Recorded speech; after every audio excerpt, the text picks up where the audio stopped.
Welcome. With a copy of the wizard Zazimar's spellbook in their possession, a seed of hope begins to grow for our heroes of Brightmount. Unfortunately, that feeling is short-lived, as the mountain around them begins to quake, and horribly mutated beasts pour from the walls, attacking the citizens of Dwarven. As much as it pains them, Amori and Caldor know that for the greater good, they must get Zazimar's spellbook out of the city. A decision which strikes Rubble particularly hard, as he's haunted by his final moments with Rendor, being forced to leave him to fight and fall alone. Now, as the group emerges from a cave atop the Drakestone Mountains, they discover an otherworldly ship and realize that instead of answers, they only have more questions. As the lights now dim from our grand intermission, let us join our awestruck heroes as they continue to navigate the Rigamaroll.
When we were last with you all, you were in a cave. You had come from a harrowing escape from the dwarven underground city of Dwarven via Armadillo cart and the help of Cobblestop Boulder Vault. There had been a lot of cart riding throughout the tunnels. There were beasts, an overrunning of mutated beasts as you left the vault with Zazimar's spellbook.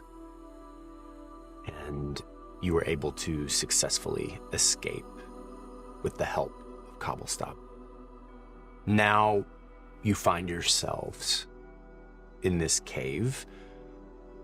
There is a cave opening, and as you look out, you see the two moons of Synthara, but they are fading as the sun begins to rise, and it is now near dawn.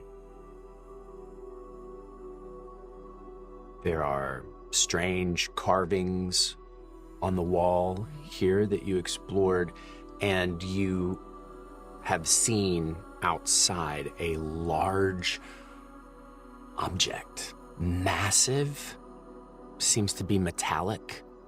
There is what looks like a door hinged open, massive door. It's far away, but you can kind of see in and make out more metal.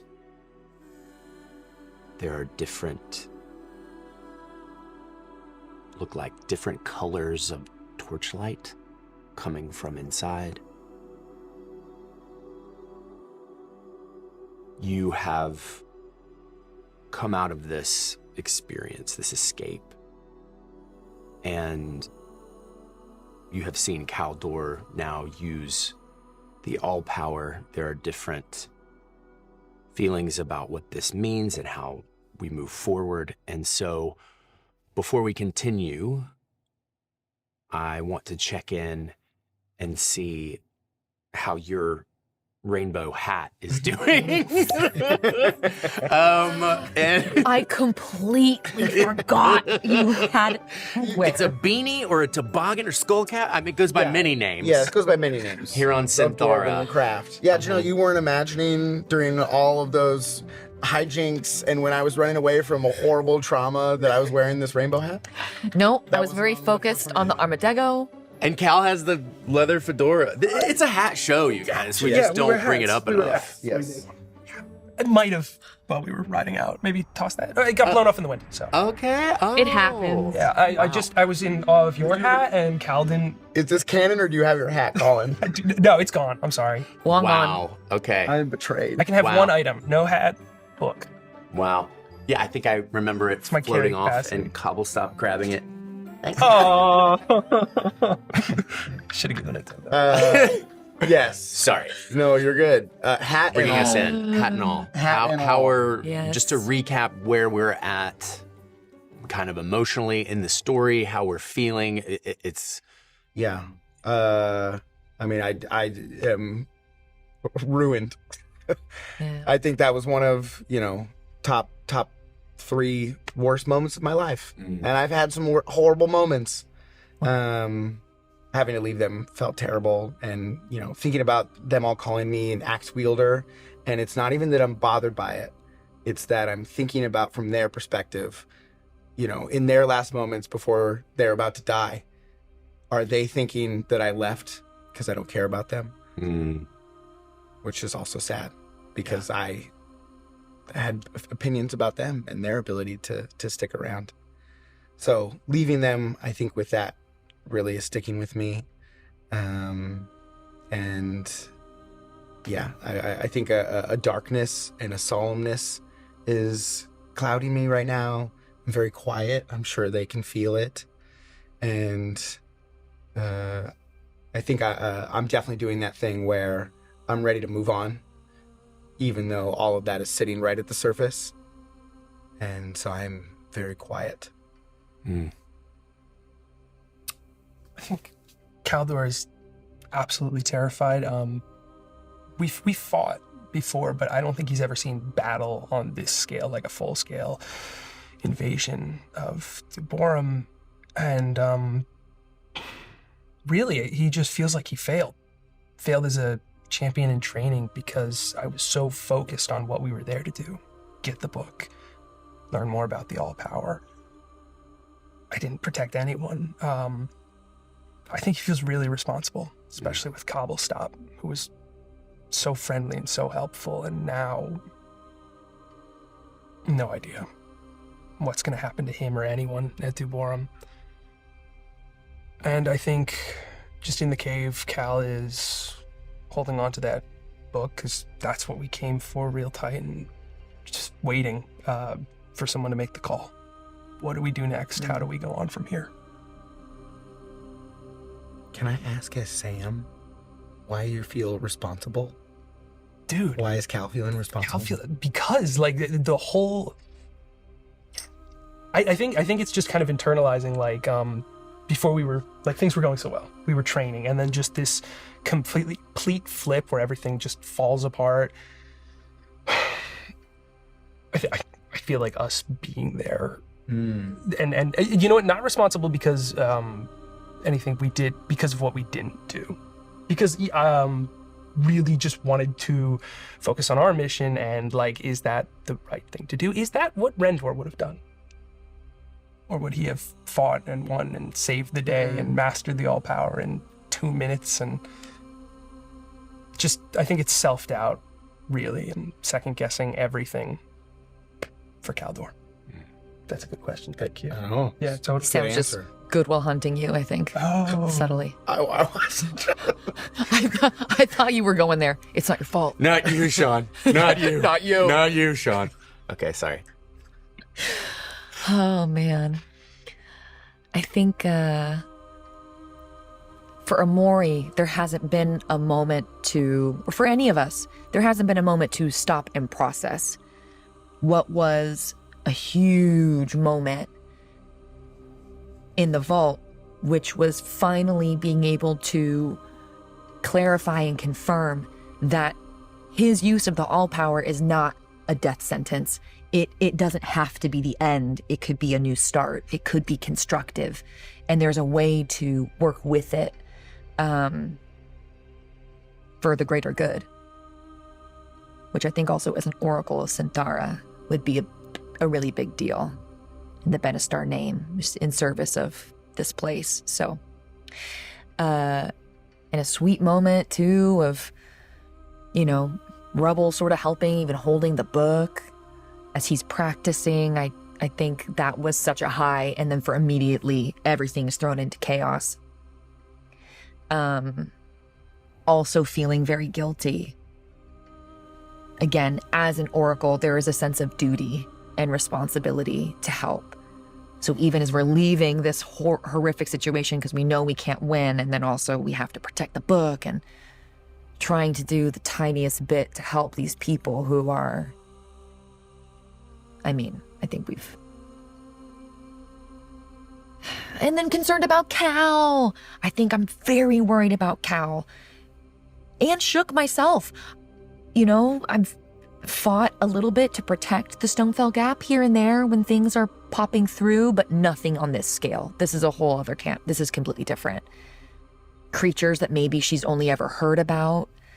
Certainly seeing things for the first time, and very aware that Cal has been in his first sort of fight at the tower not that long ago, and then now. So very concerned about him and them. Both. Knowing also, lastly, also that Rubble went into retirement, and thinking, is this a part of the reason why he gave it up? Moments like this, things like this. So feeling very concerned for her family, but also knowing there is this door in front of us. Glowing and ominous. An open door. Yeah. And as you're here and you've come into the cave, the sun continues to rise and it hits this object and reflects the sun in a shimmering, shiny way. And so I pass it to you. And it's the cave, we're at sort of the top of a cliff, and we can kind of scale down the cliff, and it's right at the I wouldn't base. say a cliff, Okay. but yes, a hill. downward. Yeah. You're at Slope. the top of a mountain. Yes. Okay. Yes. And it's just We don't right need the below. rappelling gear, but Yeah. yes, you can. Walkable. I have the Yes. rappelling gear. I just True. Oh. I was like, yes, rappelling gear. we're going to use that. Feeling the beginning rays of the sun on my skin. I'm soaking it up just for a moment. Cal, are you all right? Of course. Well, no. You don't have to be.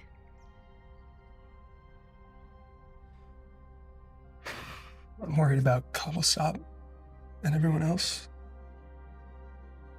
I don't know what we can do, if there's anything we can do for them.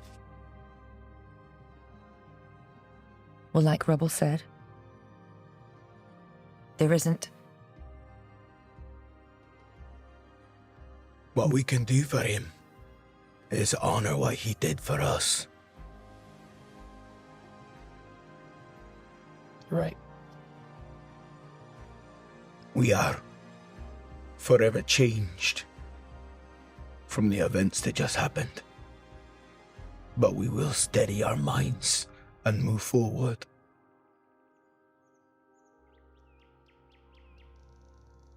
Right.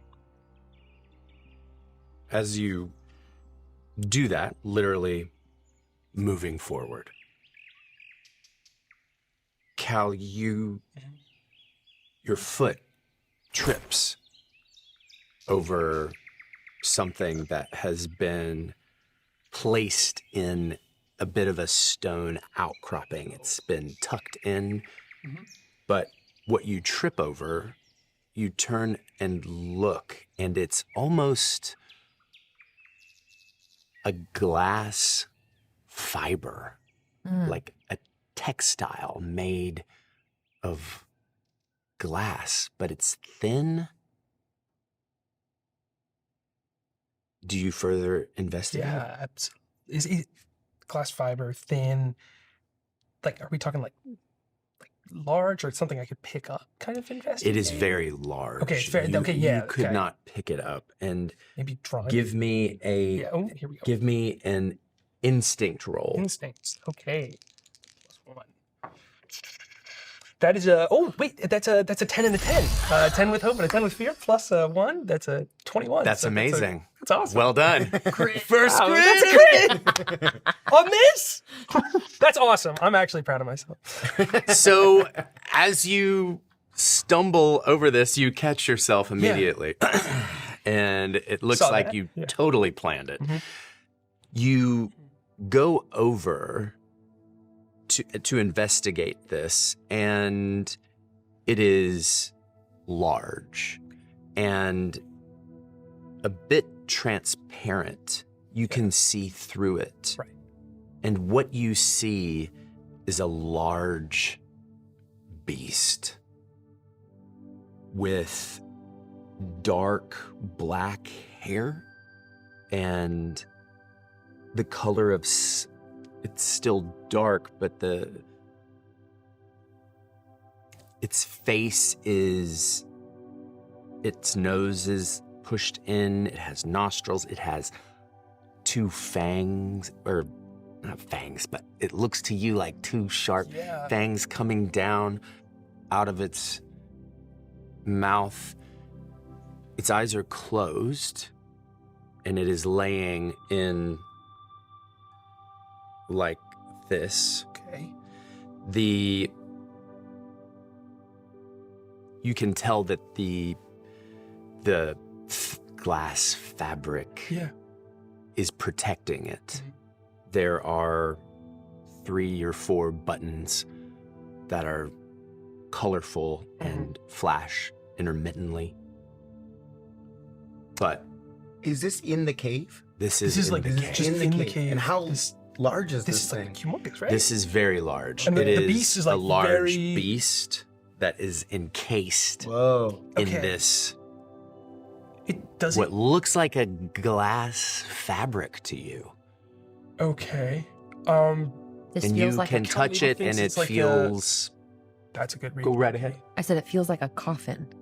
The description, it's like wrapped around it. It is. It is. You're not sure if it's a coffin. Sure. But But you do realize that this burial adjacent, especially with the arms being like this. Yes.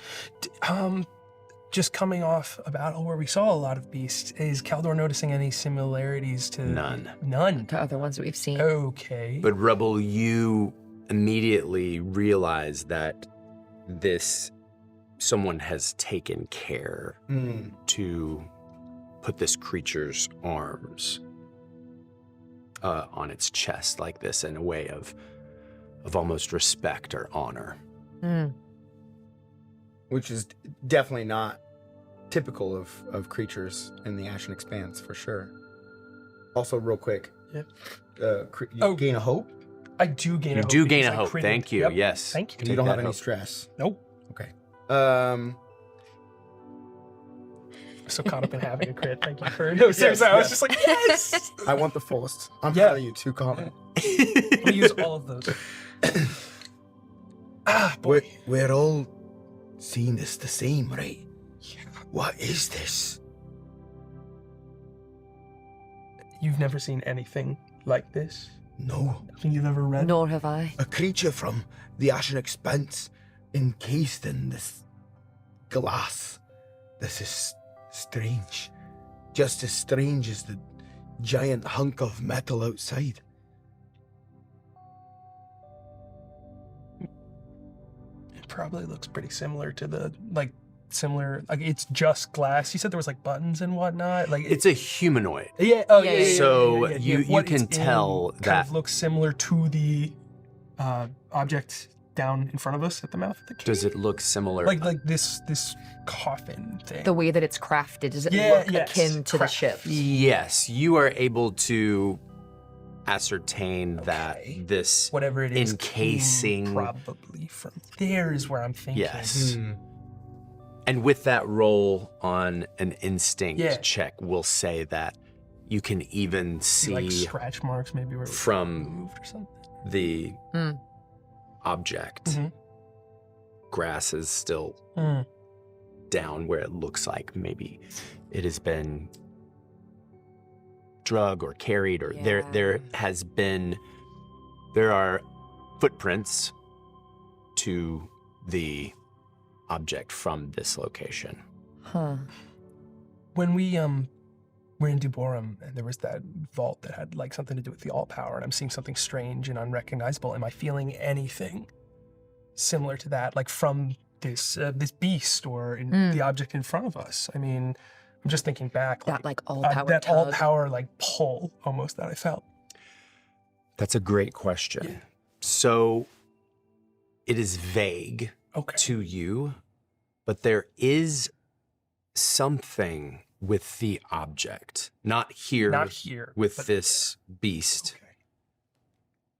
But there is something, a vibration or a feeling that you have in your chest, a pull, if you will, toward the object. It's very faint, very vague. But yes, there is. I'm feeling something. Nothing here, but just like the faintest almost pull or pulsing of whatever this is. I think it has to do with the all power. Then I think we need to follow it. But with caution, Cal. Right. We barely know what this all means at this point. We scarcely have had a moment to look over this book. So we move with caution. Right. Are you with me, Uncle Rubble? Aye. Good. I'm going to take some decisive steps forward, closer to it. Thanks. I'll move into the back. So lot formation. I love it, yeah. As you come out of the cave's entrance. No, just kidding. As you... He comes back alive. What are you guys doing here? As you come out of the cave entrance, you see off to the right a perfect circle of stones. They are... You can tell someone could stand in it and be surrounded by these. It's just a perfect circle of stones. You just notice it as you continue to move forward. Not like a fire. No. Just stones and a circle on stones. Yes, and you're not sure if it's some ritual or they look definitely placed there on purpose, but you're unable to understand or figure out why. Something's been here. This is all too intentional. I'm taking note of it thoughtfully as I keep making my way closer to You the keep ship. making your way closer, and you can tell now that you've emerged from the cave that there is a large indention in the ground where this object has hit, and the massiveness of it has carried it forward to this point.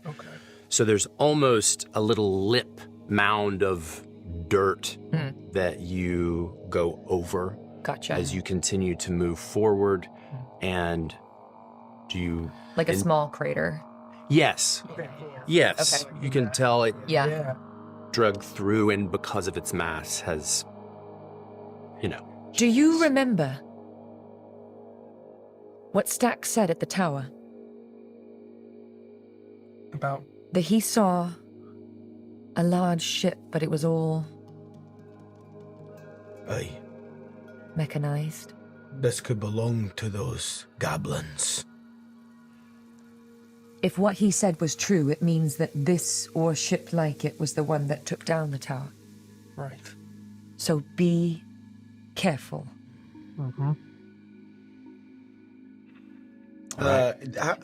Before we walk up, which I assume we're walking up, Yeah. obviously very cautiously. Yeah. I don't know if we're going to do anything to be extra cautious, so why I need to make a roll. I'm assuming we don't need to. Yes. But the state of the ship itself is as we get closer, I assume that this is no metal I've ever seen before. Does it also look worn and like scratched, like it wasn't a fight, it looks like? Yes. Okay. Yes, it does. There are scorch marks on the side, black, ashen, there's gash. Does that look like all power? There's a gash in it. It does. Okay. It does. You can tell that this Okay. object has been in a battle with the all power. But you also sense There's still more. something inside. Like within. It's almost getting warmer game. Yeah. As It's you like get- a pulse that's as just you get getting closer. stronger. Maybe like with my heartbeat and stuff as we're getting closer. Everyone, stay together and stay close. And I'm going to, as we kind of walk in, my hand is ready to, almost touching the blade of Maggie. Okay.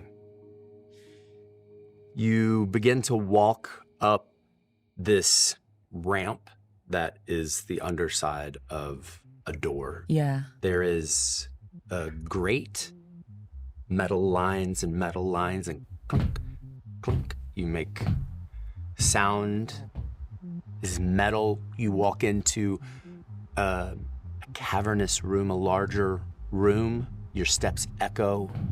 In this room are large wooden crates, large metal crates. There is metal pipes that go in and out of the room, large metal going into the ship and out of the ship. There are blinking lights that are different colors, and they look like mini torches to you. And it is very odd, and you have seen nothing like it. It feels to you to be completely alien, Yeah. foreign, different. Cal, Mhm. are you feeling anything? That's a good question. Could I kind of investigate, trying to lock in on this pulse? Maybe examining like some of these boxes or seeing if there's any other entrances to the room or anything Yes. specific that draws Cal's attention. Yes, you are able to see that Yeah. this room continues. There's a door bottleneck at the in it is it? bottlenecks Okay. you. You've walked up this ramp Yeah. Right. into this room. You've taken everything in, and as you continue to move forward, there is a larger doorway. There's no door there, and you can see forward. It continues on for quite a ways. And it feels like it's coming from that direction. Yes, it does. As you continue down this, I just want to say, incredibly tense. I am not okay. I think I would love to set a pace that we're moving very slowly, slow. Yeah. Crawling. cautiously. I'm looking, toward the back. duly of the noted. What door. order are we in here? I'm leading. You're Okay. leaving right behind you, And kind right- of like and right maybe behind giving direction. Like, and you're Huddled, but in the okay. back. Yeah. yeah. So, as you continue to walk, you come to a door that is closed, and you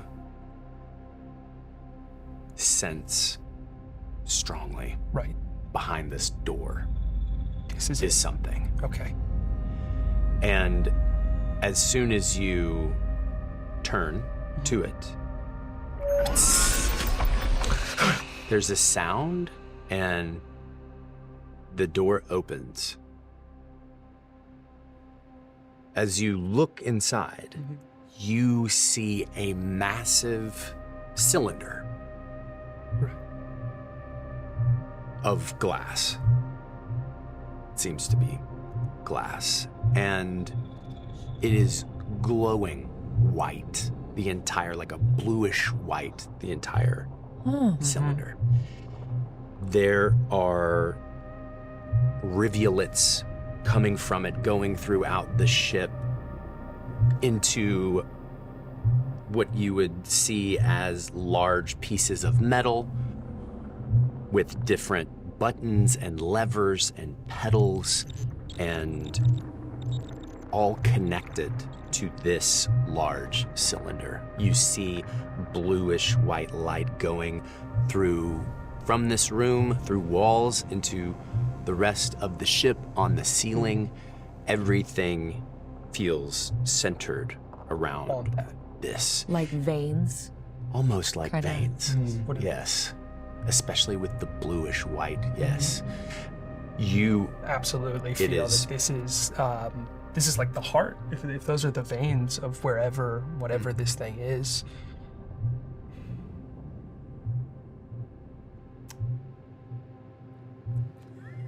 Colin's about to do Can I something. go up and touch it? Like, would you guys be okay?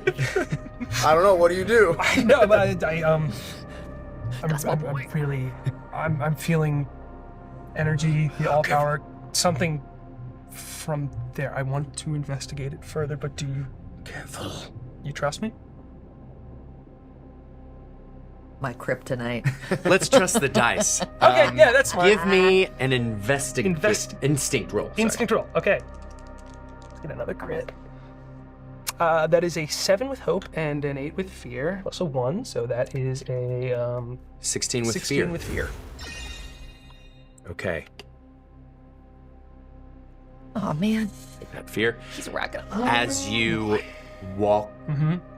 up to This. I'm going just hand out, maybe seeing hand on this glass or kind of like surface, whatever it's made. It's not made of energy. Right. It's containing the energy. as soon as you move forward Uh-huh. to do it, Oh, like a shock. yes, Yeah, okay. you are Ah. unable to make contact with the cylinder. Mm-hmm. And it feels, as you did that, like around it, there is, Kind of crackles up. And yes, and you sense that it is, your success senses that it is protected, Okay. but your fear will not Allow me you. to go any further. And the energy I itself. immediately taking your hand. Are you all right? I'm all right. I'm all right. It's just a shock. Whatever. The energy itself is not protected by something physical. Is there a glass? Is it encased in There glass? is, it's Okay, so encased. it's not encased in energy, in more energy. No, there is a field, Cool. if you will, of protection around the cylinder, and within the cylinder is something that you feel connected to, emitting a bluish white light and glow that is making the whole So cylinder that powerful. color. Yeah, but it's too powerful for me to like engage with. Obviously, the kinda glass pulling isn't what back. shot him back, but Yeah. just. But, totally, But you are get the still picture, get the feeling. Yeah. Enamored. Oh yeah, And absolutely. I'm in all Yes. of this. Do I see any levers or? You see many levers. Oh, You see many boy. buttons. Many buttons. oh, I forgot about the buttons. Are there like pages in Zezamar's book, just like blank ones, or maybe Cal could start kind of taking his own notes on this? I mean, if I'm making the Yes. connection, absolutely. Yes. Yeah. That is a great That's idea. I perfect, yeah. love that. Where's your quill, though? No, I'm just Right kidding. here. That's right. Actually, I like. He takes off his shoe He did- with Yeah, the leftover the shoe, ink and from there his it is toe. on my toes. Disgusting. No, Cal absolutely keeps a quill on him. Or you know what? Actually, a very nice one came with the book, courtesy of Zazamar. So Yes. yeah. Very wonderful. So kind of you're like- able to go he's, over he's and just you're trying to making figure notes out the and having a situation while moment. we explore. This is also a very strange Yeah. place, and you don't know what Yeah. any of is this around. So I don't think you're extremely comfortable. No, So like- scribbling something out Yeah, quickly just like, is fine. Okay, but it shocked me, and it feels like the all power. But there are, as you have seen down, there are more rooms. There's a set of stairs leading up, metal. Everything is metal. There are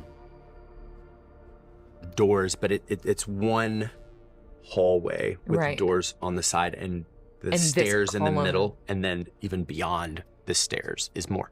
Okay. What would you What would you like to do? How do we want to investigate this? I feel like there's a quiet here. I mean, I think this is, again, it's unlike anything we've ever seen before. Yeah. So, I mean, I don't want to speak for you all, but I feel like we would be like, there are literally not words. You know what I mean? Yeah. Like, we're probably processing so much. So, I guess I feel like we're probably not talking, going really slowly through these rooms. Right. But I cannot emphasize enough the tension in my body. Oh, yeah. And darting to the doors, the exits, as I am, I guess, sort of letting this happen. Yeah. If any of you try to The first touch thing anything, though, moves I that wanna is know. in this, like, Yeah, you're for gonna sure. just. So I think knowing it seems like, right, this thing is protecting itself. It's emanating a feeling. I'm assuming I'm not feeling anything light oriented, right? No. Yeah. It's all crackly, all power. Mhm. So It is. I think I might, after Mhm. feeling very proud as he's adding to this I'm book, shocked myself. I think I might, while he's writing, Mhm. Yes, continue. Sorry. I'm going to have you take a stress, actually. Yeah, I that meant makes to a do lot of that sense. when you Yes, took it. Totally. Ooh. Sorry to... No, that's all good. yeah, that tracks. I think that's in the 5 That's minute. good. It makes me want to heal it, but Ah, come on. there's no need for This is that. nuts. Yeah, stress is fine. It's fine. He's He's fine. He's gonna crit again. Yeah, and then we'll be all good. And I have, I don't have fingerprints right now, but that's fine. Like, you said there were boxes, like, in the past? Yeah. If we're investigating things, are we allowed to go back and investigate more Oh things? my God. Yes. Now I'm completely curious. I I love totally that. drawn into the mystery of this. I know you're on edge. That's my boy. So That's my maybe some boy. negotiation here. Yes, Cal, you definitely sense this larger manifestation of the all power is here. You feel almost a kinship with and an excitement with the ship and exploring it. Although, since it is so different, proceeding with caution is very wise. You saw those boxes, that wooden boxes, very similar to a chest we might see back home or something. Maybe there's more information we can glean by just poking around a little more. There's wooden ones and metal Yeah, ones? you said there was wood and metal, right? Yes. Okay. They're familiar. All right, don't touch the metal ones, the armored ones. As you walk back Yeah. out the door and look to the left where you'd come from, and look to the right where this object goes further and deeper and there are stairs, there's a smell that is enticing. Ooh. Almost your tummy rumbles a little bit and you realize it's been a while since you ate. It smells good. It's got your salivary glands kind of. Where is it coming? That's off to the right. Your crates are to the left. Okay. Where do you want to go? Uncle Rubble, if this is nothing you've seen before, the more we learn, the more it can aid us. Hey, we must make sure it's safe. Don't touch the armored parts. Let's explore the ship first and make sure we're safe before we let down our guard. That's smart. Fair enough. Yeah. I don't want to push it. He's been through a lot today. Yeah. Do you smell it though? We should see what's in that room. So you're going to split up the party. What? Oh, no. Just kidding. Okay. I feel like I'm following though. Yeah, I'll Should we see what that's... hearing their desire to follow their noses, Mhm. I will head in that direction. All right. That is not what I meant. That's what I heard. That's what I meant. And that's fair. That's how life is. That's how life is. That's As you life. continue You wanna, to... like, fan out, just like do a complete scan of the thing. Like We're already in motion. Okay. We're going. So you are walking, you are following your noses to a couple of doors down. It opens up and there is a large entryway into a large room with a metal table in the middle, and surrounding the metal table there are metal chairs that are affixed to the ground that swivel a little bit. There's about 5 or 6 chairs around this table, and surrounding the table are various cabinets made of metal, a flat surface of metal, cabinetry below. Everything is metallic. There are some things enclosed in glass. There are levers and buttons. And as you follow your nose, you see that one of these glass doors is open a little, and there is a small square rectangle, thin. You're doing such a good job. So fun. Matt's, so fun. Matt's all playing of his these own things. minigame of Taboo. It is. Don't say that. You can't say that. There's this plastic. So it is emitting underneath a scent, and you see little different vials of different colors of what look to be sand or flowers, and they all have a different place on this counter behind. But you see this, and it has more of that thin glass texture atop, and you can see through it, and there is a grayish, I don't know, you see this grayish goo, and it looks very strange, but it smells pretty good.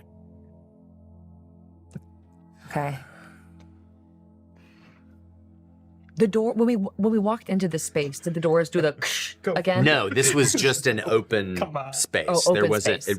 The doors did not enter. Okay. You were just able to. Okay. What you two giggling about? Colin's, I was talking about giving him a fistful of gold if he just, Colin's playing like elementary school games with me right now. I'll give you a whole handful of coin if you lick it. Yeah. If you eat the gummy bear off the ground. Sorry, I love investigating stuff in But I really mean, dumb ways. So like it smells like. You see nearby there is a basin with different utensils, and they look to be just setting in there. I'm going to approach cabinets in a slow way. And I'm going to try to open some of these cabinets. Amori. Okay. I'm doing it. You know what? I'll give you a little look as I go to reach for one. Give me a finesse roll. Dang. Okay. -1, you guys. Oh. It's with fear. 5 and 12. Oh, well, that's great. -1. That's a So 16. 16. with fear. With fear. That's a I'll take lot of that fear. there, by the way.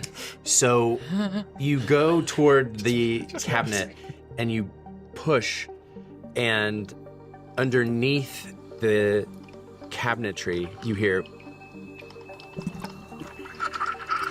there's some bubbling, and all of a sudden there's a sputtering, and this hot green liquid spits down on the countertop and comes out toward you. And Is there a bowl or a something I can shove under yes. it? Yes, there is.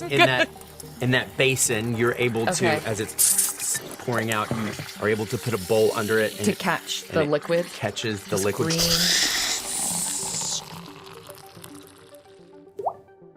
Ooh. Amazing. With it going, Work it in when I can. with it going, shh. Is it? I feel so silly. Describe it. This is fun. Is it steamy? It is steamy. Okay. You can feel It feels like hot? the heat. Okay. Not scalding. Oh. But The second it came out, Rubble. it smells Are you hiding behind me on that? really A little bit. I'm behind Yeah. you. Ooh, it smells Hand with the good. sword, kind of. It smells good. Yes. Does it Your smell- senses are it's been a while, since Hunger you've is eaten the best in spice. Deborum, and your senses of I know what you want from us, it's Matt. overtaking you. I'll never do it. I mean, I think I feel pleased that I've caught it in the bowl and nothing else seems to be happening. I'm gonna reach for another cabinet. You go around opening things and Yeah. you're exploring and you see all sorts of different, and you are able to ascertain that this is indeed a kitchen. A kitchen. The door that's open, that is some kind of edible food. And the vials they have, let's just say you open them and some of them. Yeah. I mean, do they look like herbs? They do. Like no herbs you've ever seen. Sure. yeah. But there So are. no- During all of this, I would like to be in the door frame, and I did not let down my guard for a moment. All right. But Your obviously there's stomach rubbles. Rumbles, rubble. it rubbles. Rubble your rumbly. stomach rubbles. Pickled pickles. Pickled radishes are. Ooh! Uh-oh, I'm somebody's gonna sit triggered. down. I'm gonna sit- Traumatized. Even one Trauma. of the strange chairs, I think, maybe. investigate. So you said they were swivel chairs? Yes. Yeah, Cal's just gonna spin around. For Small. like, really get used to it. Okay. I don't know if everyone else heard it, but as soon as you described the chairs being affixed to the ground, he went, cool. I like swivel chairs. That's like the best part of this. Look. I asked Janelle they when the bouncing like animals these came ones? up if this was a Janelle or an Amori trait. This is a Colin trick. Okay. Come No on, one's Cal. gonna- Okay. Gonna drink anything or eat anything. That's fine. You said you Okay. were It's really hungry? You green. said we were really hungry? How hungry are you? You're I use my famished. brain? Are you ravenously tear open the? No, I'm kidding. Listen, Okay, so on the way are we moving on? yeah, maybe Take it. I will take a bite of your food, Matt, No. for 6 of your fear. Oh yeah, I see. What is that? A stage of grief where you start to bargain? Yeah, bargain. That's with bargaining. It. Ruffles really in it. Okay, so Do it, Matt. So- Spend 6 fear. really want to compel me to eat the food. hard pass. So we're leaving the kitchen. We are moving forward. So right now you have 2 options. You can head up the stairs, or it looks like you can continue on to the front. Yes. I want to go to the front. Okay. Okay. As you move to the front Thinking of the that this ship, is thinking it's a ship. I want to see or the object, yeah, okay. it's a Well, it ship. feels like it's a flying ship, Sure. like a flying ship. Like I Yes, just, moving forward. It's a ship. You get it. Okay. So you come forward and you see these 3 different doors. And as you walk near these doors, they're motion activated. Okay. One of them does not open. The other 2 open freely. As you look into the one on the left, you see a very meticulously kept room. Everything is clean. It is stark. There is a bookcase, but instead of books, you see small boxes with labels on them of words you do not know. They do not make sense or understand. The bed is unused. There's not a mattress on it. It is just a metal bed. There is a desk with a light source, but the room is sparse and No pictures, no nothing. Okay. no, just the bookcase with the boxes. Okay. Can I ask, in my time in the Ashen Expanse, I mean, obviously I don't believe that this is anywhere near things that I've seen before, of course, but like, I feel like even sleeping quarters would be even more clear. Like, these are bestial creatures that I'm familiar with. have I seen them sleep in some way? Have I, invaded their camps and things like that? Yes. They are much more primitive. Nesters. Yes. And they have rudimentary beds. They're beasts. Yes. Goblin, nests or cobalt net. Yep. They're more, but there are some that have tents. They live inside holes in caves. They are more primitive than this. This is Right. Great. Rubble. Could they have possibly evolved this much? A kitchen sleeping in beds? No, I don't know what this is. I don't know what any of this is. I want to go to the other room okay. to see how it compares. Yes.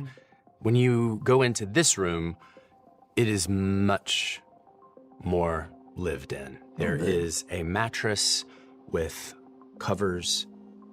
There is a few plants that have now kind of started to not be cared for. There is a file cabinet and a bookcase and a map on the wall. Oh, yeah. Does this bookcase have anything that we can understand on it? You said the last one was boxes. It's the same kind of weird boxes on there? Yes. If you would like to give me a knowledge roll to see, Sure. you can. That'll be fun. What's your knowledge? My knowledge is +2. Okay, it's pretty good. Okay. Yeah. I'm a knowledgeable guy sometimes. That is a 10 and a 6. 16 plus 2. That's a 10 with hope and a 6 with fear, so that's with hope. Okay. So that's an So 18 take with that hope. Well, sweet.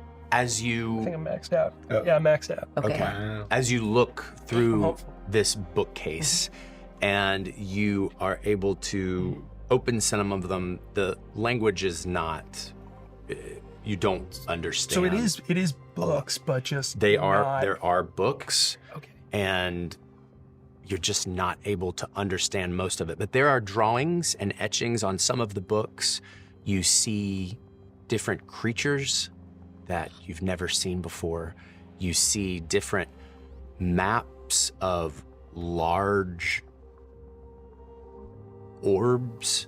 Yeah. You see different lines through. You see different dots on one page, and they are connected with lines.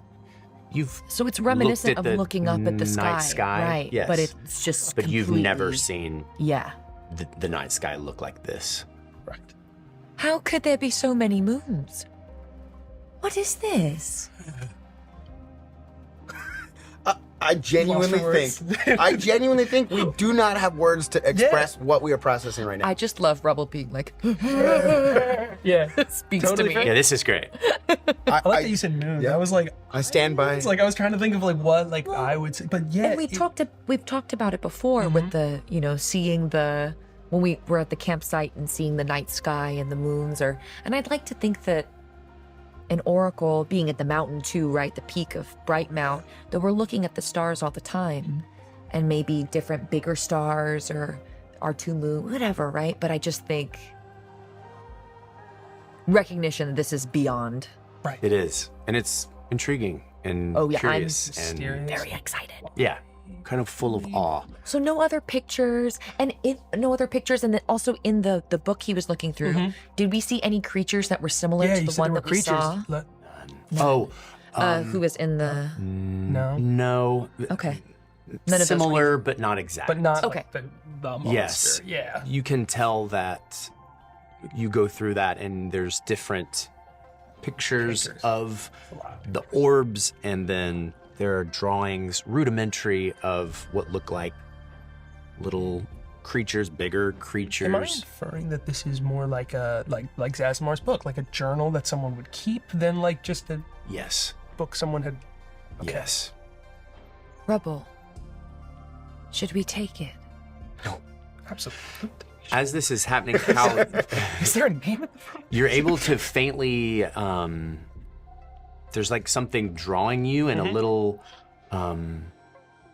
like beeping. Like every now and then you can hear it. Okay. You understand it's coming from up the stairs.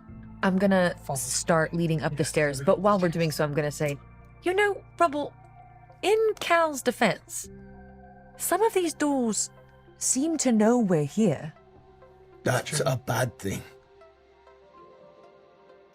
There was doors when we were going to Demorum. I'm still secret walking up the pathways stairs as that we we're were able chatting. to follow. So you're able to. Those were not harmful. So you're walking up the stairs, having this door conversation. Not a door. As you emerge you come into a room, and there is a large glass window, which you can see down through the mountain, and you can even see way far off down Goodridge. But in this room, there's still some fire. There's some sparks of fire that kind of come out. Sometimes there's dripping Okay. of different, you don't know if it's water or oil or what. There is a crack in Okay. the glass. Yeah. You move forward, and there's another one of those. There's two large metal, almost looks like a tablet, with different levers and flashing buttons. And you go look at one of them, and this is where the beeping has been coming from, because one of the buttons is depressed. It's very sad. No, it's like depressed. Push it. But you notice blood Oh. over this console and down to the side on the ground, where it has come down and collected on the ground beside it. You look around behind, off to the right, there is a hatch that has been opened, and you see on one side where the hatch could close, but it is opened, and you can see kind of down this another miniature, almost not miniature, but a different staircase, not as large as the one you came up, but a staircase down. You smell ozone and metal, and you hear different strange sounds. You don't seem to be in immediate danger, but you... And obviously this was confirming what we noticed with the impact, right? A small crater in the earth as it comes around. Like, this doesn't seems like something went wrong. Yeah. Obviously the blood and the crack in the window. Are there any other maps or drawings or things that we saw in any of the other spaces on the walls here? No, this room is it's filled with buttons and levers and consoles, for lack of a better word. There is a seat in the middle, like a rounded seat. Yeah. Central, with where it looks like armrests would be, and Really? That's not Rubble. Oh, that wasn't Rubble. I was like, that would be really... Oh, I mean, Colin, a seat. I know. That's what I was thinking, but I think I'm scared. Colin that loves there's to sit. blood. Yes. Yeah. I'm a sit fan. I like sitting, especially in cool chairs. because there's multiple chairs, you said, or just Yes. there's only the one with the blood. There are multiple chairs at these consoles, but there Gotcha. is one chair that seems central. And the beeping was coming from the... The beeping was coming from the console with the blood. You can see a button depressed and Yeah. light emitting every now and then in a subtle way, and you can tell that it's been depressed because some blood has coagulated around it. Right. So it's malfunctioning, basically.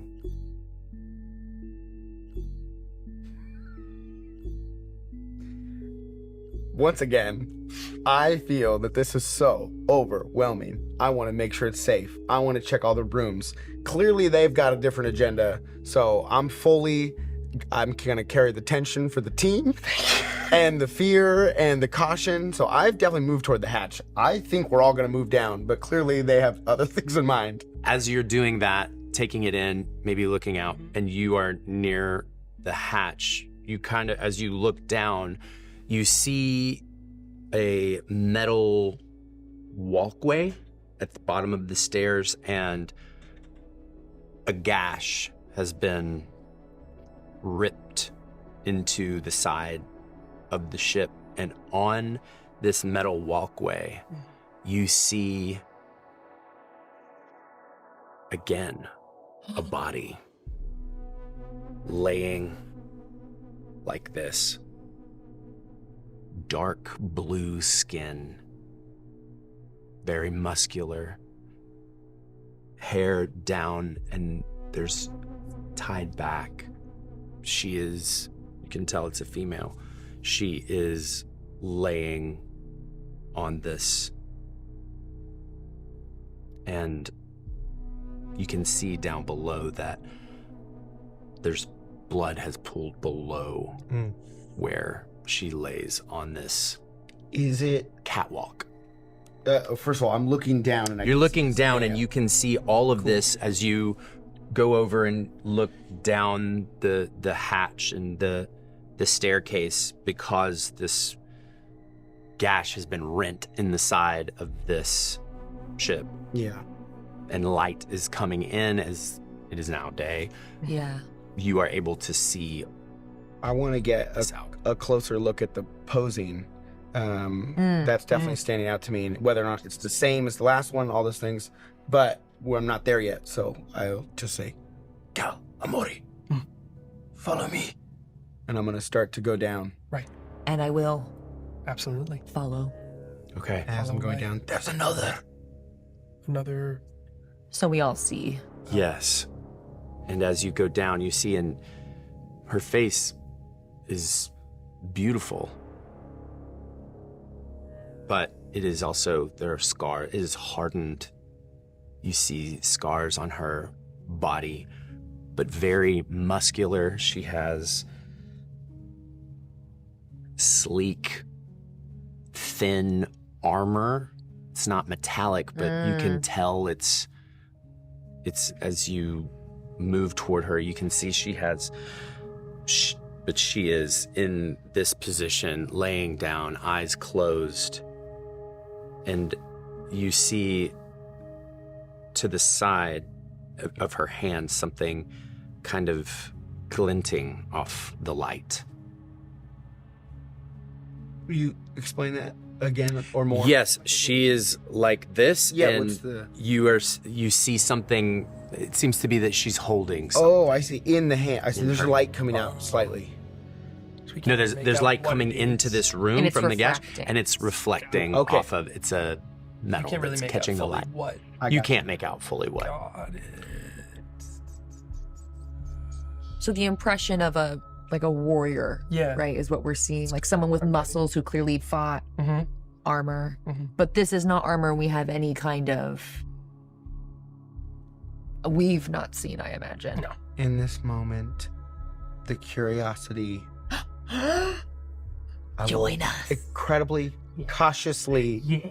and quietly, without words, because it's so overwhelming, reach in, and I just want to, touch her hand very delicately, because I Reach do in. agree. Reach to her hand. You're gonna touch this dead body. I'm going to touch the dead body. Okay, that's correct. And I'm trying to get a better look at what's in her hand. Okay, as you do, her hand rolls over and opens, and it looks like a small, thin metal disc. Like, it's rectangular in shape. There are, as you look at it, it looks like there might be something runic on it. You're not entirely sure, but it doesn't seem to be, you can tell it's not something of great value, but it is. Cal. Yeah. Do you feel anything?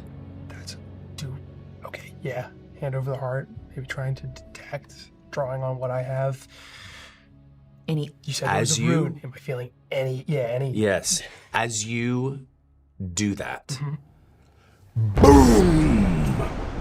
A massive sound and a massive rumbling and quaking. You're able to like kind of right yourselves.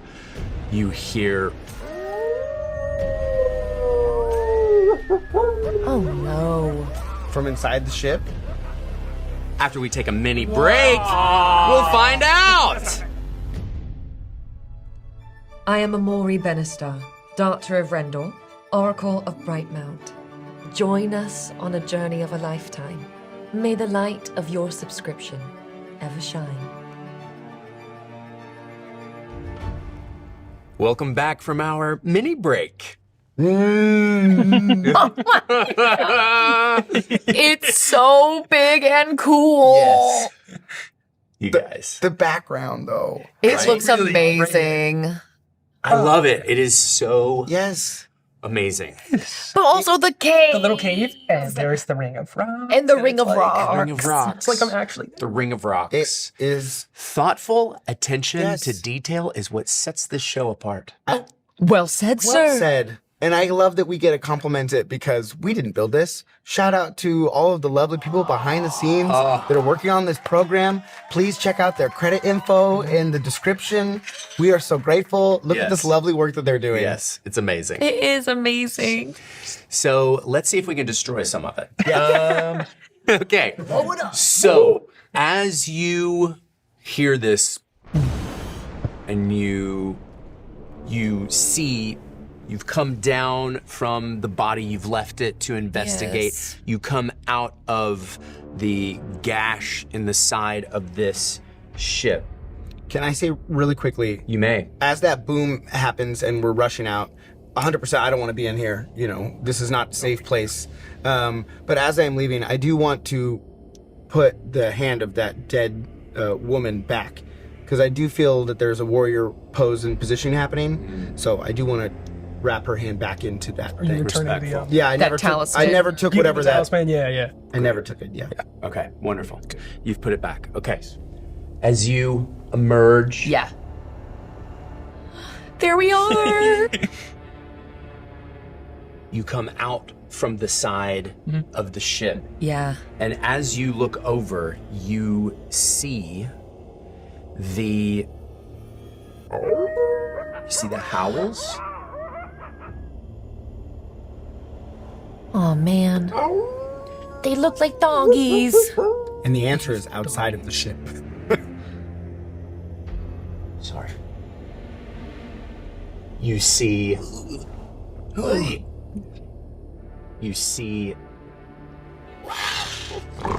these most, you as people would know them as hyena folk. Yeah. They're gnolls. Then you see Gnolls and wargs. What's this? Oh. You see these beetles, and they have all of these mutated beasts have metallic, like, put upon them. In you can see they have these a horn, almost a pincher on the head, and their feet are is this metallic kind of. They made of metal. Yeah. And Do they seem friendly? No. I'm just kidding. Okay. Well, you're right to say that because you know how I feel about animals. Yeah. But this feels uncommon. Yes. Okay. And then emerging from the cave is a spiked, armored, purple-skinned lizardess.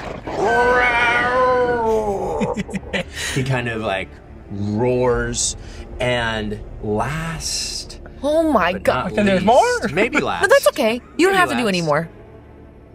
Oh, flying ones. We Fishmonger? have a My BFF? harpy flies out of the cave, and it's a bird, female, stringy hair, eyes, talons for hands and feet, like just screaming. And as all of this, you see this taking place and all of this coming out, behind you, you feel a rumble. Behind us? Behind you. Oh my god. Up from behind you comes Why is it so close? a massive armored worm. Ew. It's going around, its mouth opening, teeth through it. You see armor plating through its carapace and little horns down through it. A massive horn kind of on the top that helps with gross. as it burrows up through the ground, comes around, and so with that, let's Rigamaroll! As our heroes emerge from the abandoned shipwreck, they are met by an overwhelming force of mutated beasts. Focused on the approaching danger in front of her, Amori doesn't realize the danger lurking below her feet until it's too late. Amori, it is going to strike at you. Not today, dude! Natural 20. This is I thought we were friends, man. not a great way I thought we were friends. to start out. Lashing out with impressive speed, the repulsive worm tears a gash through Amori's armor and draws the first blood of combat. Yeah. Right at the leg. Disoriented as we're jumping out of this and hearing all of these, so much chittering and gnashing of teeth. Like, Yes. yeah.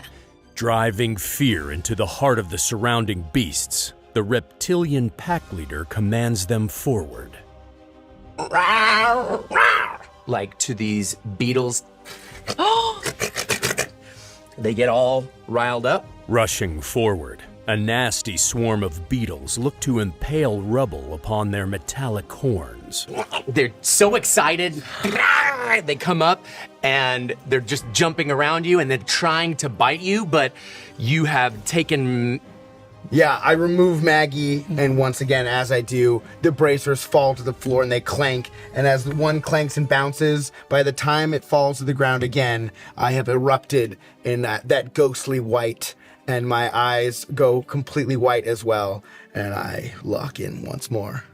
Thrown off by the appearance of Rubble's beard, the swarm misses their target, but the pack leader isn't done, and commands one of the feral wolves to narrow in on Caldor as well. This wolf comes over and you see green ichor coming out of its mouth. It has holes in its skin, and on its feet as it walks, there is green falling out of its mouth. Ew.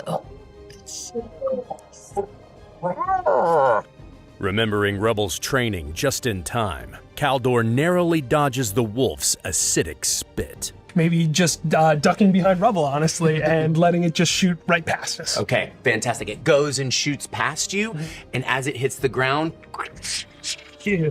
bubbles and kind of makes the ground fall beneath it. Seizing the opportunity to show these beasts who they're up against, Rubble charges madly into the swarm of beetles. Overwhelmed with opportunity, and once again flashing back to all those moments that just happened in Duborum. These are clearly creatures coming from the cave, coming from where we just were, and I now have a moment to, in a small way, defend all those people that I left behind. Oh, yeah. So, with Maggie in hand, we've lingered too long. They're here, but we shall take their lives and the names of all the dwarves in Duborum.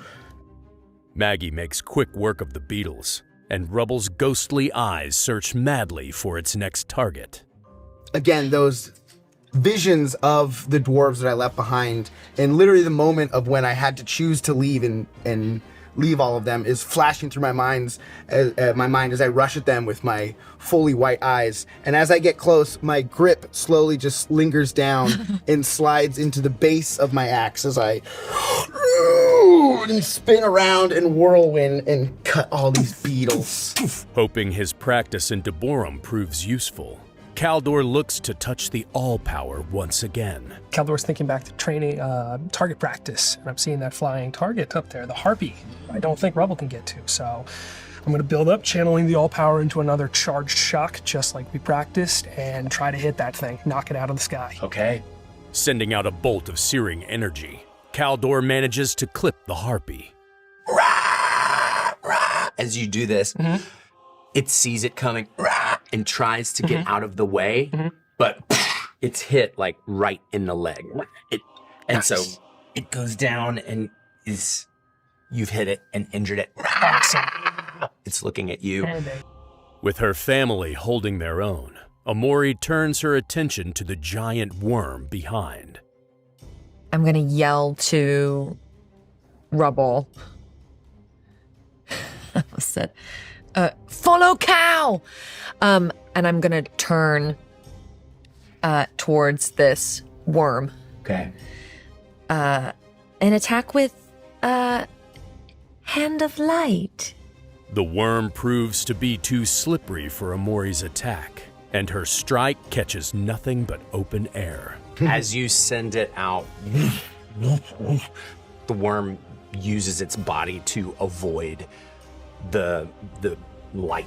With her position overextended, the giant worm wraps itself around Amori, restraining and crushing her mercilessly. More of it extends out of the hole from which it came forth, and is able to kind of like wrap around you. Ugh. Focusing solely on Rubble, the pack leader barks out another powerful command. Rah, rah. He's attack! Thinking fast, Rubble manages to dodge the acidic spit from the feral wolf closing in on him. Yeah, I think there's a rare moment of a little bit of acrobatics from Rubble, where Wow. I'm gonna sort of do a small little leap and sort of Maggie smacks the ooze to the floor. Okay. But with his attention divided, Rubble's armor is pierced, and he's wounded by the jagged metal of the Gnoll's wicked spear. As he pokes him with that spear, it's able to get a weaker point of my armor. Luckily, some of it was able to sort of block some of it and dissipate the actual ferocity of the blow, but it still does get me. Desperate to aid her family, Amori calls upon the light to free her from the giant worm's restraint. I'm trying to, how can I get my hand on and I'm able to move just enough to get a pinky finger on the side of this little worm. Searing the giant worm's side with radiant light, Amori's freed once more, and the wretched beast recedes back underground. The light comes out of you, goes through this worm. With an ear-piercing cry, the flying harpy streaks down to attack Caldor.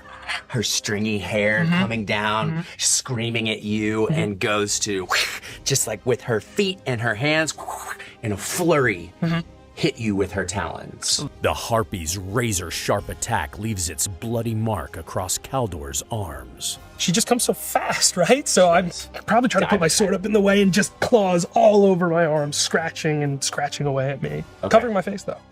Well done. Gotta be safe. With that face. Yeah. Who will think of the harvest dance? Come back ugly with a cool bird scar. With the threat of the ruthless harpy hovering above, Caldor faces his fear head-on and unleashes a terrifying blast of the all-power. A charged shock. That is a 17. That is a 19 with fear. 19 with fear. I'll take that fear, but you are successful to hit. What is your damage? Wonderful. So the damage on that is a d6, but there's something else.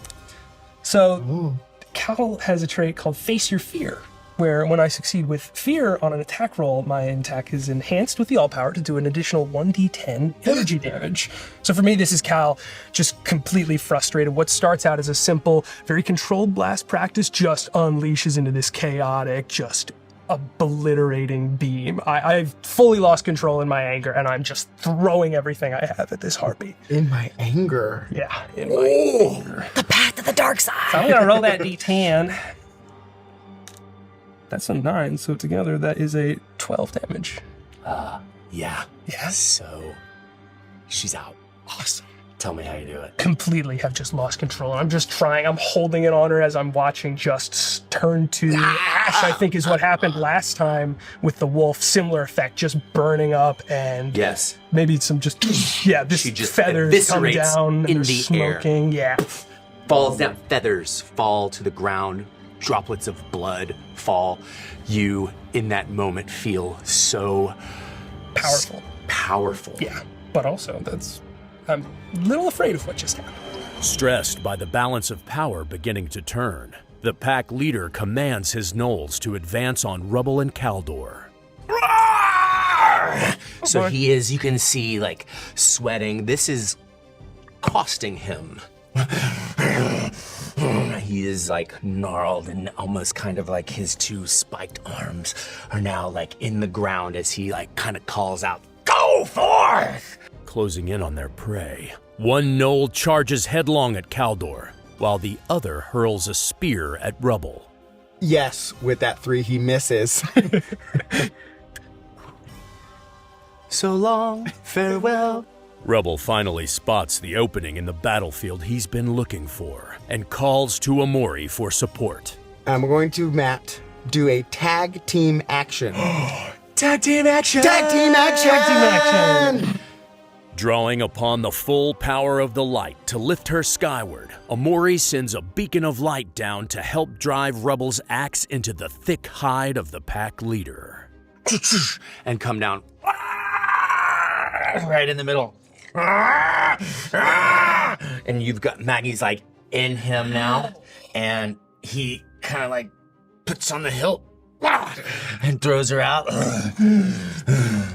The injury drives the pack leader into a desperate frenzy, and in retaliation, he lashes out at Rubble directly. So he's coming right at you Uh-oh. with a 9. Listen, I'm an armor guy.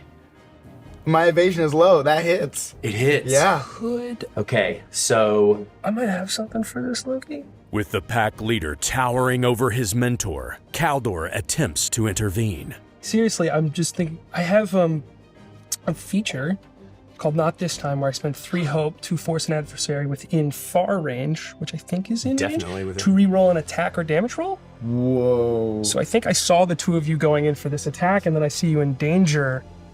How would, like, Caldor maybe influence things? Like, if I can think of a way to flavor it. Okay, when we were training, I was able to destroy everything, right? But I was also able to, like, bring those things together, and I think maybe he's been thinking about that. That moment stuck with me.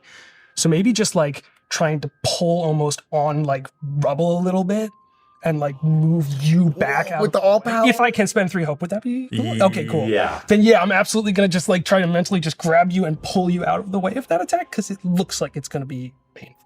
okay, So it's a reroll. mechanically. Yeah. Okay, I'm gonna roll again. Yeah, absolutely. What if it's worse? Though his intentions were good, Caldor's inexperience with the all-power manages to shove Rubble farther into harm's way.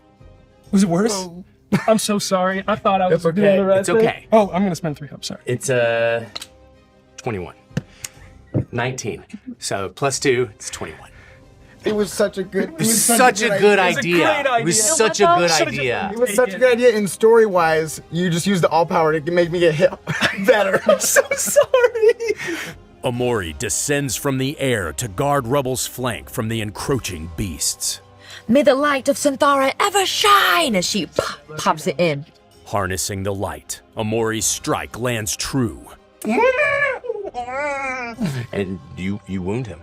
Feeling less confident with the all-power, Caldor draws his blade and squares up against the gnoll in front of him.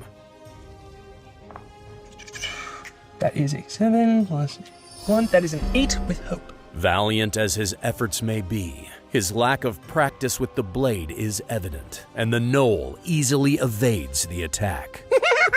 Kind of laughs at you and then looks right at you. Fear of losing the battle drives the pack leader into a desperate rage. He misses. His fist goes spiky arm into the ground. And he's stuck there trying to pull it out. The pack leader's attack misses, but his acid wolves rush in to help. That's a 3. Yes. Maggie's coming. None of my spit has hit. None of my acidic spit. I was so They excited. should have used a straw to sort of help. Snapping and spitting with ferocious effort, neither wolf manages to strike its target. That is a 6. 6 is not going to hit. Okay. Wolf. So this wolf Yeah.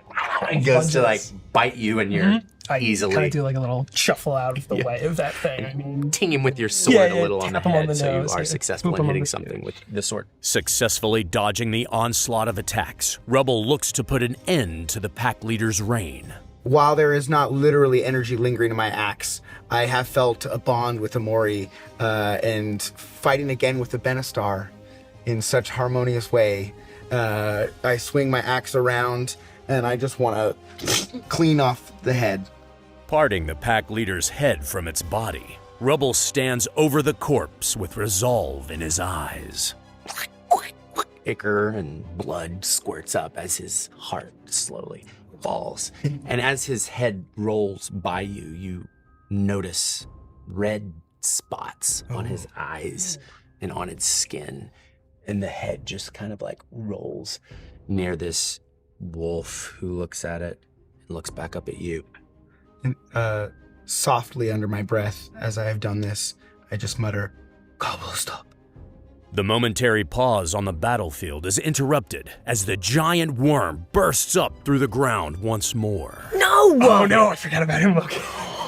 Caldor cries out in pain as the worm sinks its jagged teeth down upon his arm. I don't even have time to react to this as he just bites right onto my shoulder as I'm turning towards him, sinking his teeth in. Seeing her son in trouble, Amori unleashes a bolt of light directly into the worm's side. The staff is glowing now, especially that bright mount seal at the top, where she uses that to blast forward that As you beam do of that- light, searing Yes. beam of light. It hits the worm, and you can see light goes up and down it. And As the worm retreats underground, Caldor turns his attention on the wolf in their midst. So I think what I do is kind of just like channeling it up both arms at this point, trying to draw on the all power, like I would shoot a beam, and then real quick, like push my hands together, just kind of covering my knuckles in it, and then just popping the dude as hard as I can and maybe going for the wolf with it as well, you know? Before the feral wolf can strike, Caldor unleashes a fiery strike that leaves nothing but scorched bone in its wake. This is the first time I'm doing it. It's on pure instinct. So just putting my hand on there, I actually managed to grab and just kind of like really the burning is just working its way up this poor thing. And then when I let go, realizing what I've done, it is too late. And this wolf is no more. The dark side.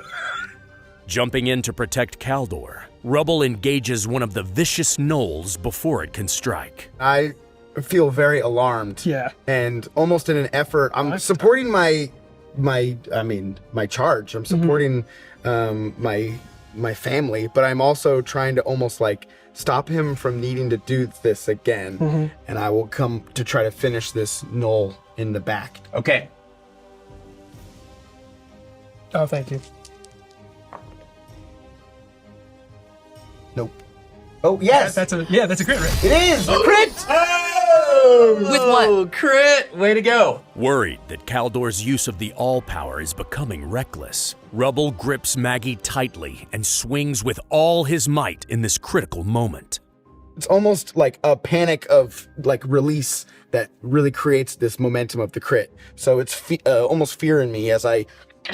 Taking inspiration from Caldor's show of power, Amori draws on the light to help her bond with her son. She calls out to him, Cal.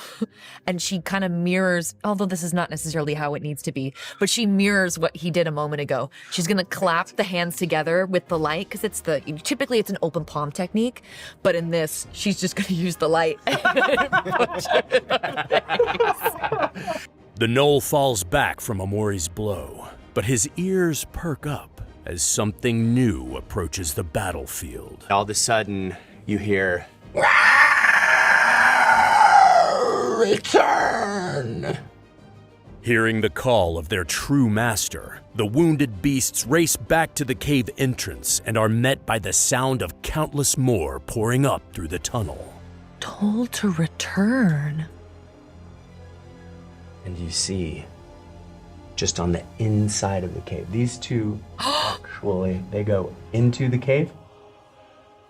You see this entity come out, which you saw in Duboron. Oh. He has a beak with a tongue. He has arms of a bear, a long bow, wings of an eagle. He has a tail like a crocodile, and two long legs that are reptilian. He pulls back his bow and arrow and looks directly at you. And he says, "You dare strike beast, Blender's children? My children will run all over this mountain range!" Beast Blender locks eyes on his prey and unleashes a wicked barbed arrow heading directly for Caldor's chest. I am your shield! Okay. I will mark. I mean, that's awesome. I'm gonna allow that. Yeah. That's awesome. as the arrow's coming by. Saved by his armor, Rubble stands at the ready as the cave behind Beast Blender fills with the sound of more enemies. After seeing you tank an arrow for me, Caldor is just going to run forward, and it's just trying to build up that charged shock while he's doing it. I'm going to stop, hit the pose from the book, and just give him everything I can with a charged shock. Okay. I'm trying to get him out of here, get him to retreat, you know? Give me a roll. All right. Hey, bully. That is a 9. That's an 11 with fear. 11 with fear. Okay. So what happens is, tell me what it looks like from your end. From Caldor's end, I guess with it being with fear, it's probably the same loss of control that I had with the harpy. So what was meant to be kind of like very precise and accurate, instead I'm just throwing it towards the entire mouth of the cave. And this just pure cackling, under no control at all, burst of the all power is just electrifying out of my fingertips and flying at this thing. With an ear-wrenching screech, Beast Blender retreats back into the cave before the rock slide bars his path. He's going back. This will not stop me. He's coming back, and you are able for a moment to see a legion of snarling, mutated beasts come up beside him before these massive boulders from this mountain that Caldor has hit with the all power kind of shuts them in. But you can almost hear them still, but for now, for this moment, the immediate threat has passed. Okay. Retreat! Yeah, no, for sure, Okay. for sure. So there are still bodies around, and just as you kind of gather, you're able to kind of look at them for a moment, and again, like you saw, you see they are definitely mutated. They are large. It's wrong. You just sense that they're not supposed to be this size or this shape, and all of their armor has been mashed on. You see scarring and like blood and things. Everything has been really forcefully and rudimentally adhered to these beasts as they lay in their death. But you definitely see a lot of red dots. And as they kind of are expiring. You see the red dots start to fade, just the slightest bit. It's notable. And it's around their eyes and Around their eyes, their arms, you can see little red dots all over them, but a lot around their eyes. And as they begin to die, it's still there, but there's a bit of fading to it. Obviously, that's such important information, but this is not the time. So I'm going to run up and I'm going to literally grab Cal by the arm and kind of yank him. I like that. That's great. Yeah. Retreat! Okay. Are we retreating to the ship? Are we retreating just out of here? For right now, We'll see we're what turning happens after we take a break. Maybe back into the ship. all right, let's hit these buttons. I don't know. You really Now's haven't the eaten time in to a long push time. buttons.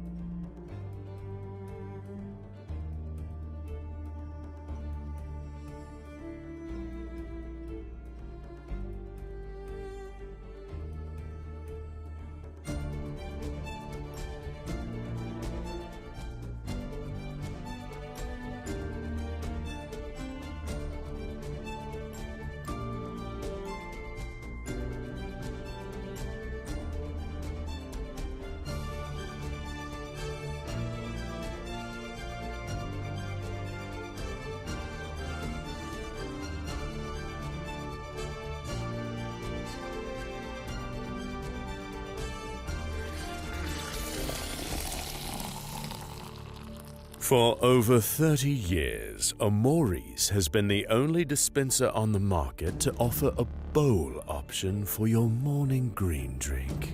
Remember, if you can't fit a bowl-sized container in it, it's not Amori's.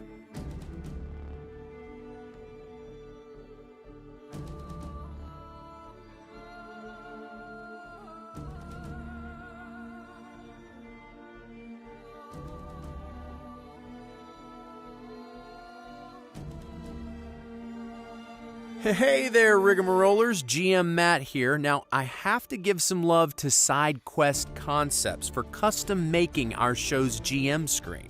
Now, I've always seen fancy wood screens with all the cool magnets and slots to place markers in, and working with John to make our dream GM screen come true was, it was a dream come true.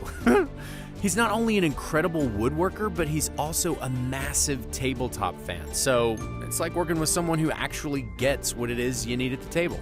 If you're in the market for your dream GM screen, then go check out SideQuest Concepts on Etsy.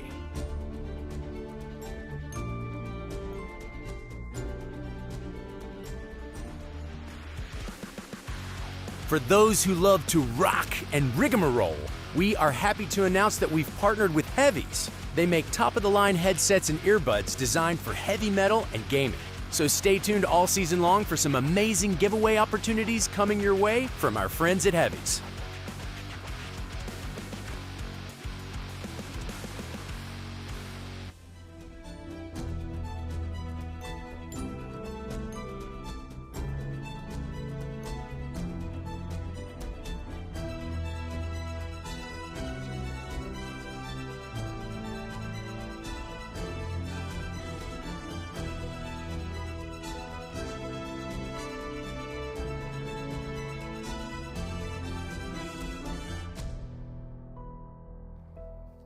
Okay. Wow. That was fun. Yeah. That was great. Cool. Yeah. You all, the tag team came out. That was awesome. You were able to successfully, these beasts have now been sequestered back into the cave, and Cal, Collapsed in on them. Yeah. the all power was able to kind of get them back in there. No. I'm with you all. We're going. We're leaving. Yeah, We're- it's time to run. Okay, so Expeditiously. as you do that and you've kind of noticed the beasts as you leave, and you're leaving the what you know to be the ship, your belly rumbles a little, but you you look, and there is a way kind of down the Drakestone. You see Goodridge down in the valley. Okay. And so you see a rough-hewn path. It's not like a path, but there are saplings that have been downed and things have been moved out of the way. And so you're able to start your descent of the Drakestone. You know, it's about 6 hours by horse. So this might take some time. Right now, it's about the middle of the day. You have to turn and back down. You help one another down craggly precipices, and as you make your way down the Drakestone toward Goodridge. As you continue down, I want to kick it to you and see what these guys are thinking about everything that's just transpired. You're very tired, almost exhausted, but you are still able to traverse the Drakestone. And so as we pick up with you guys. Yeah.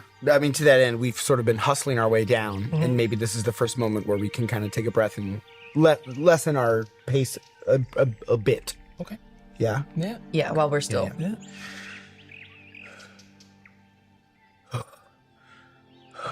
Cal, you holding up all right? Yeah. Okay. I'm good. Good to keep pushing. Goodridge will be able to rest a bit. Right.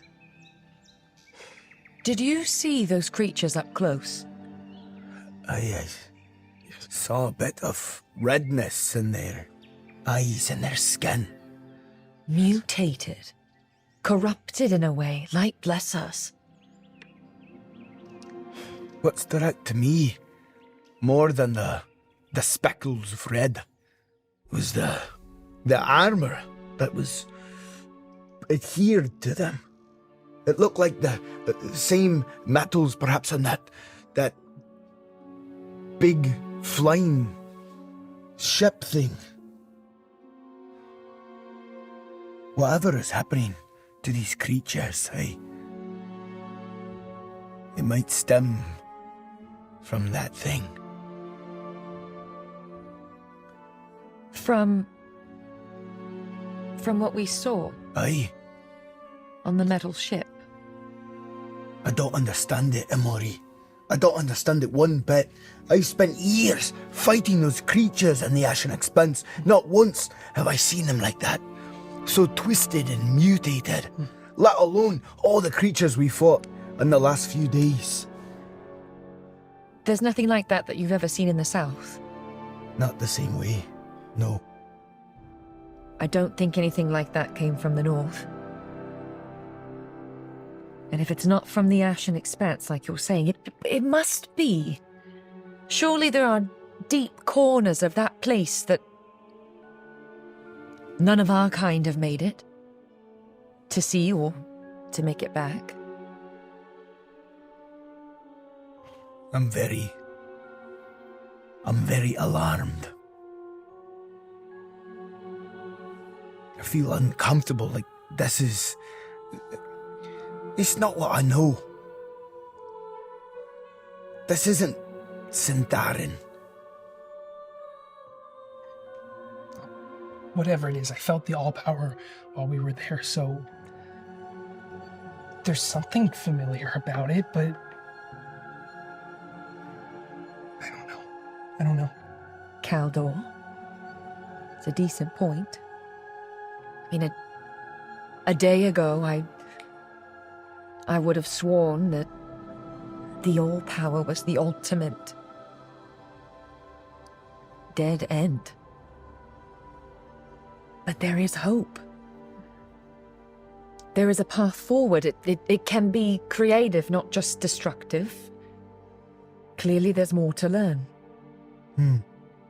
Right. I must say. What was it? Beast Blender? The way you pushed him back and blocked that cave, it did feel rather good. The way you popped that harpy, Caldor. I couldn't believe it. I was expecting... She clearly winged. I was prepared to ascend, and then straight away. I didn't know if you could take care of it. I knew you couldn't take care of it. No offense. It's quite up there. Well, I could do all sorts of things you don't know about, Cal. It just seemed like target practice. I will say, though, it felt like it consumed you a bit. I lost control. Aye. He saw it. Especially with the wolves, and at the end, that wasn't under my control at all. I wasn't trying to close off the cave. That was just luck. Were you not aiming for the rocks I was above? aiming for the beast.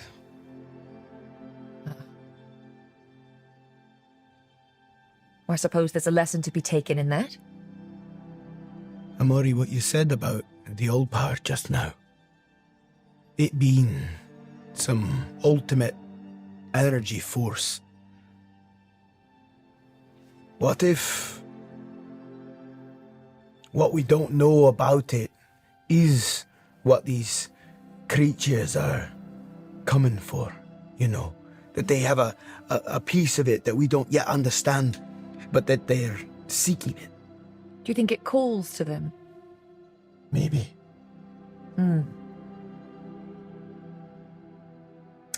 Did use it in Tiborium, and then they arrived. Aye. And the book? The book was at Duborum, and now we have it. Right.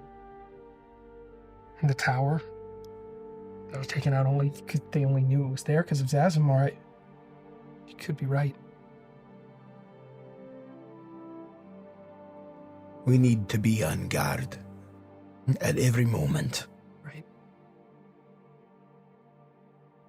And I know you're learning, Cal, and I know I've been less than supportive. But maybe continue to be thoughtful about when you're using it. Right.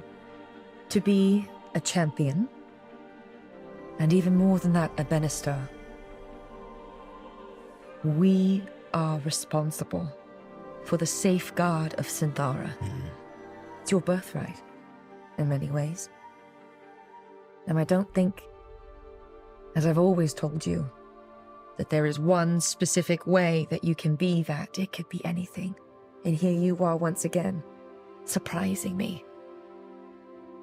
But that duty is the same. So you must be thoughtful, like Uncle Rubble said. You can't let things control you. You control it. And as these words are ringing in your ears, Cal, as that moment kind of holds, you have made it to Goodridge and you see this massive stone statue of Rendor.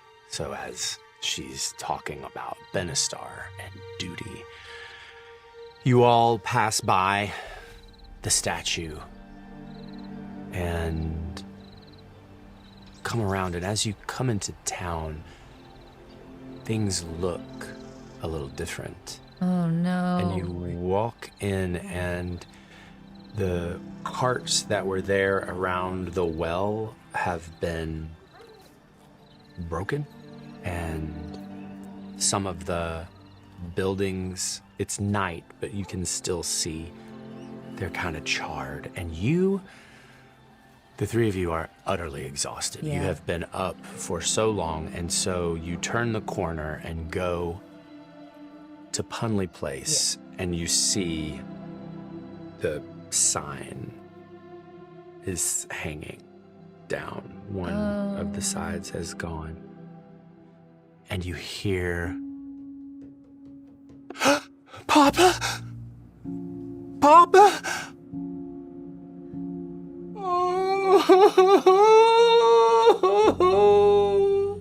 Oh no. I thought it was Papa!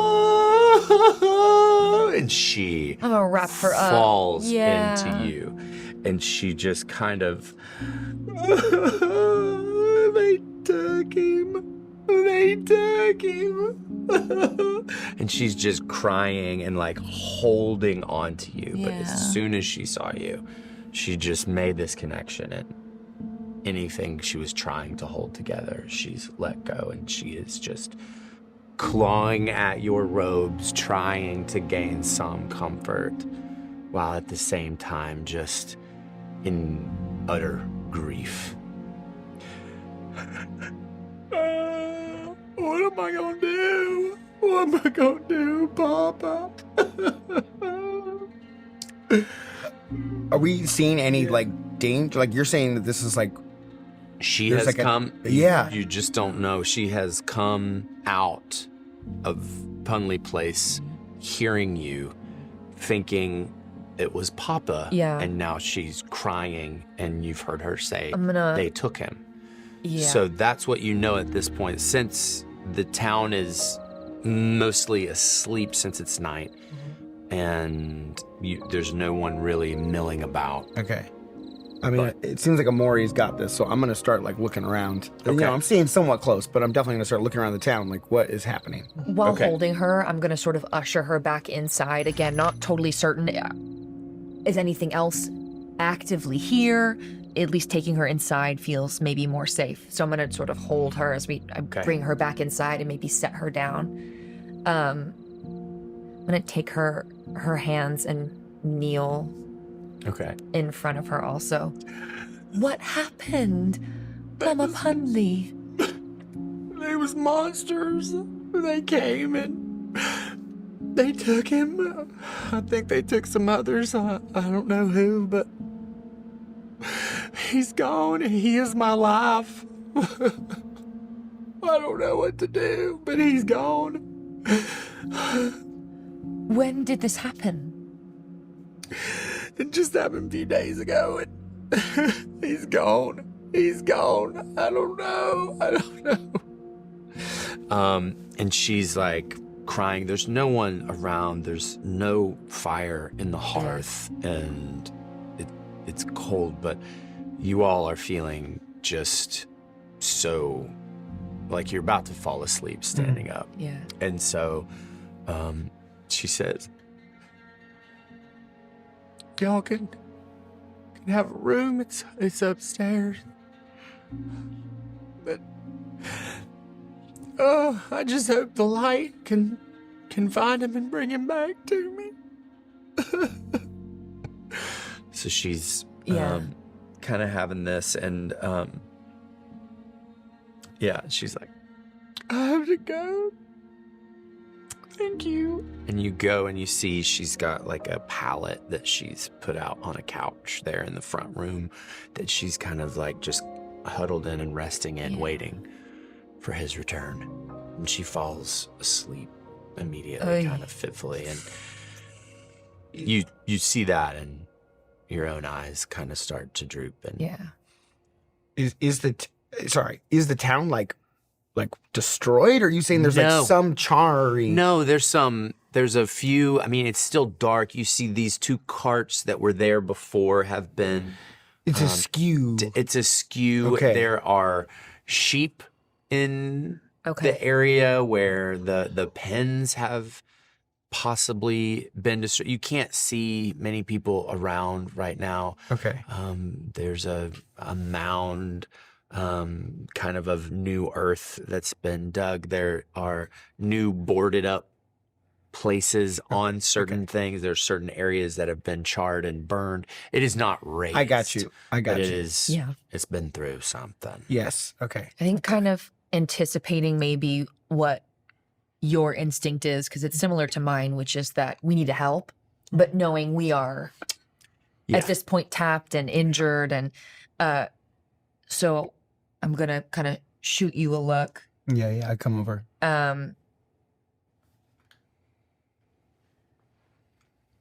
There's nothing that we can do right now. We should rest, and then at first light, we will investigate further. Right. Okay. Yeah. As you go to your rooms, you're able to drop your armor, drop your axe. You just kind of fall into bed, and I like to sleep. oh, Maggie, I'm almost like a pillow. okay. We don't part ways. I love it. We just part. Monsters down the middle. The both of you are able to find sleep very easily, and your legs you almost don't get the blankets over you. You're so exhausted. You are tired as well. Mm-hmm. However, Can't rest. No way. I think Caldor is probably there's probably a window in the room. yes. It's late, a bit of time probably would have passed, and I cannot rest. I've got my my pendant from my mother. I'm kind of toying with it and looking out the window at the statue of Rendor that we passed on the way in. Okay. Oh, you can see it. Yeah, and like out the just window. kind of like yeah, totally. contemplating for a second before just decide to sneak out. Okay. Whoa. Okay. Probably can just go through the building Yeah, I don't think you have to sneak. past Like the through a front window? or anything. I was thinking of going through a window, and then I'm like, that would really Classic kid. take a lot of steam out of it, I feel like. So You don't want to use your -1 agility to I go was out the window? thinking, Loki. I mean, everyone's asleep, and you're Yeah. just kind of suffering, I guess, from Creeping downstairs. insomnia, Yeah, or insomnia. something. Take a and walk. Too many thoughts. So yeah, I'm gonna make my way over to the statue of Rendor and just pop down in front of it outside of town. Is there like a guard at the front of town or something, or would they be gone after everything that's? There is a guard station, but Okay, you don't nobody's see there? anyone there right now. You are able to stand there, and you see Rendor. And now you look and you see a plaque underneath it with some kind of green and white patina lichen. It's kind of grown on the stone, and it says, Rendor, our protector. And kind of brush that aside as much as I can. Read over it. excuse me. And I think when Cal is struggling, which is quite a lot, not the best, often he will just talk to Rendor, because that's his hero, even if Rendor can't hear him. So, looking up at this ginormous statue, I failed you. I mean, you made it look so easy, and I can't. I just keep failing as a champion, failing my family, and failing you. I don't get why I was chosen by Rubble. I don't get why they would say, Cal, you can do this, you can be a champion, because I'm not strong like you. I can barely wield a sword. And now with the all power, I just can't control that either. I lost control earlier. I'm terrified. And I don't know, how did you do it? Because I can't make a single right decision. I mean, I said we had to go to Dwarven to get the book, and I was so focused on that Cobblestop and everyone there, that's on me.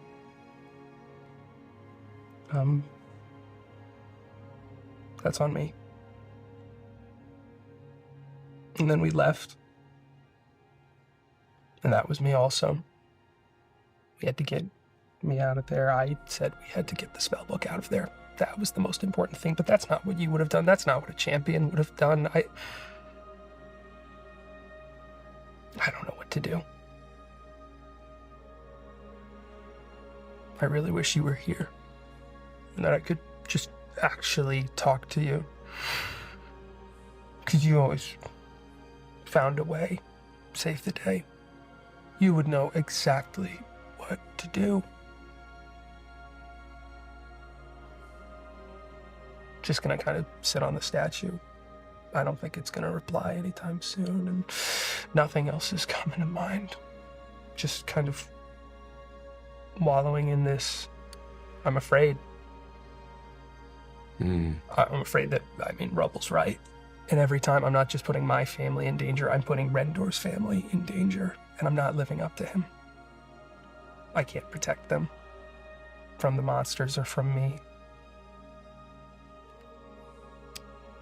I think I'm just gonna stay there for a while before sneaking back.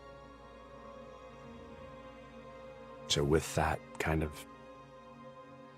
those moments sitting there at his feet, you have bared your soul, and there is a bit of relief to the honesty.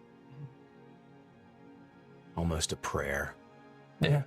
Talking to him, even though he can't answer, there is solace in that, I think. And that is able to kind of get you into a place where... I think I could rest. Yeah. You've kind of said it out loud and gotten it out of your head, so... You said there was like lichen, moss, kind of that kind of thing. Yeah. Is the sign damaged at all or anything? No. It's not damaged, it's just... Perfect. It's been here a while. Just make sure it's fully cleaned off before I leave.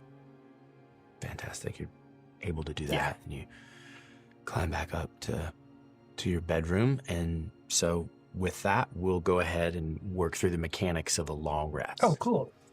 So you are able to choose 2 of these. You may tend to all wounds, which is restore all your hit points. This can also be used on an ally. You are able to clear all stress. You can clear all your accumulated stress. You need to describe how you blow off your steam. You are able to repair all your armor. You can restore all your armor slots. This can be used on an ally, or you can spend time working on a project that you might have, like a side project you'd like to do. We're allowed to do 2 of those? 2 of those. Tend to all wounds, clear all stress, repair all armor, or start a project. You're also able to use tend all wounds or repair all armor on an ally. Heard. So just going down the line, do you know what you'd like to do, Sam? I do. I would like to repair my armor, and I will do that in the morning by myself. Something I've done a lot, something I really enjoy doing. And then I would like to go chill with Amori a little bit in the morning. I don't imagine we talk too much, but sort of together mend my wounds. This is my action, I'm not trying to take yours. Just thought that we could do it together. Yeah. Okay. I think I'm gonna kind of heal up just myself. So, clear my HP. And I don't think Caldor's in the right spirits to clear any stress, so he's going to take the time needed to try to figure out how to buff out his armor. Took a pretty big hit from the mandibles earlier, so cleaning that off, seeing what I can do just to kind of maybe bend it back into shape a little bit. Great. I'm going to restore my armor and my hit points. Okay. And I'll be heading downstairs and joining Rubble as we sort of... he's obviously much more veteran than I am. I'm just interested, how would an Oracle of Brightmount heal, or is there a incantation or a meditation, or is there something that just sleep maybe does, or...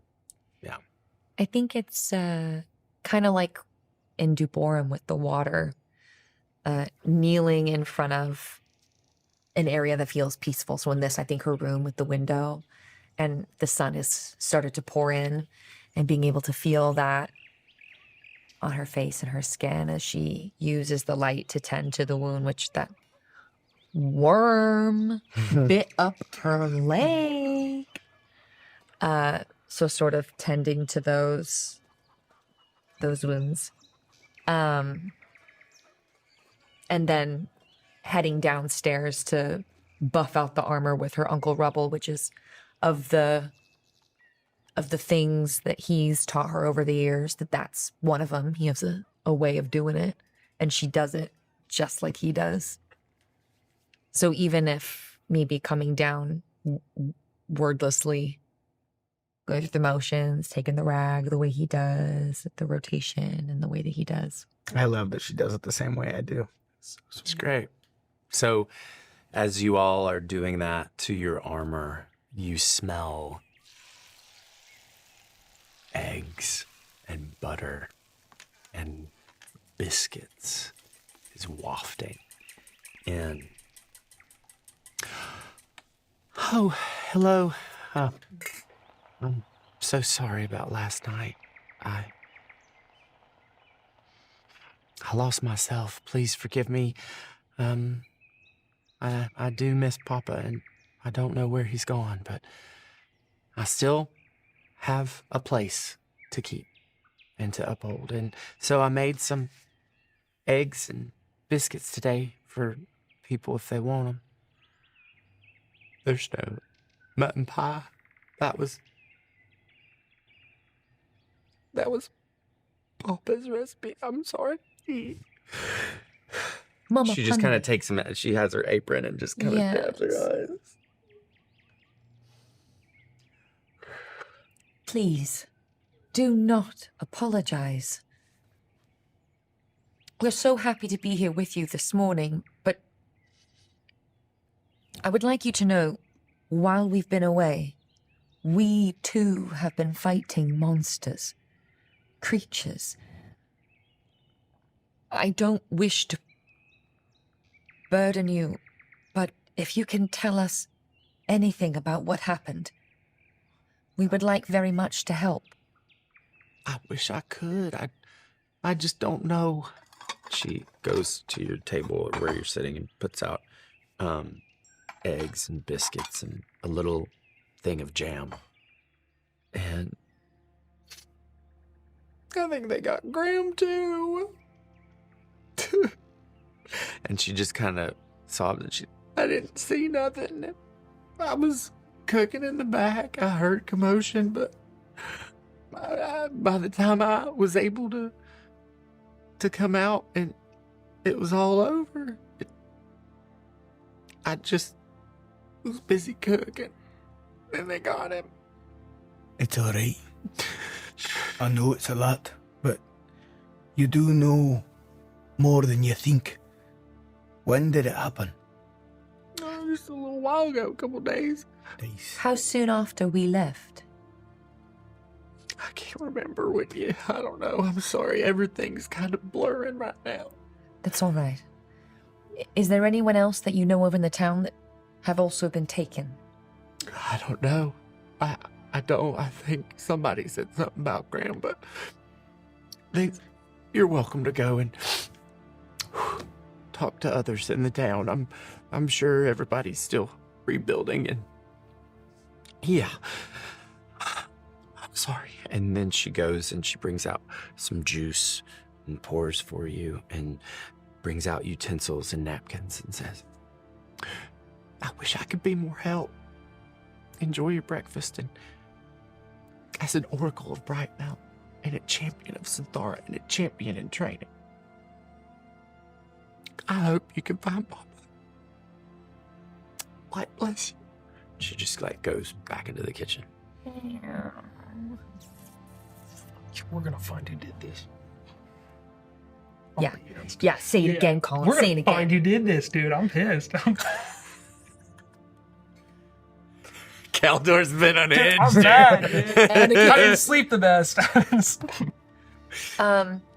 She helps in the way that she knows how. Mm-hmm.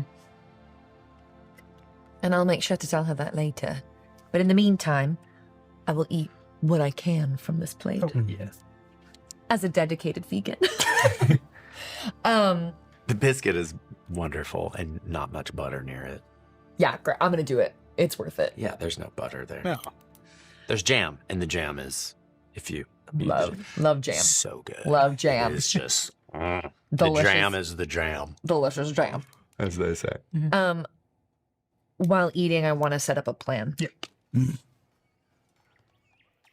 even as before you even do that, as you look, you're able to look outside, and you saw what was happening last night, and you can see the town milling and seething about their business of restoring and rebuilding. There is a large 7.5, 8 foot tall man with kind of just walking, carrying massive like 2x4s of lumber. And you hear a lot of hammering, even those 2 carts at the front. You see one of them in disrepair still, but another one, there is Denalia is there trying to repair her cart. And you can just see, you can't really tell anybody else, but you see off that there are people, and you hear, and there are sheep kind of all over the place, like a few. And you see Alice trying to kind of shepherd them, gather them back to where. So that's happening. So I just want you to know that you can see that out through the doors or the window as you are enjoying your breakfast. Thank you.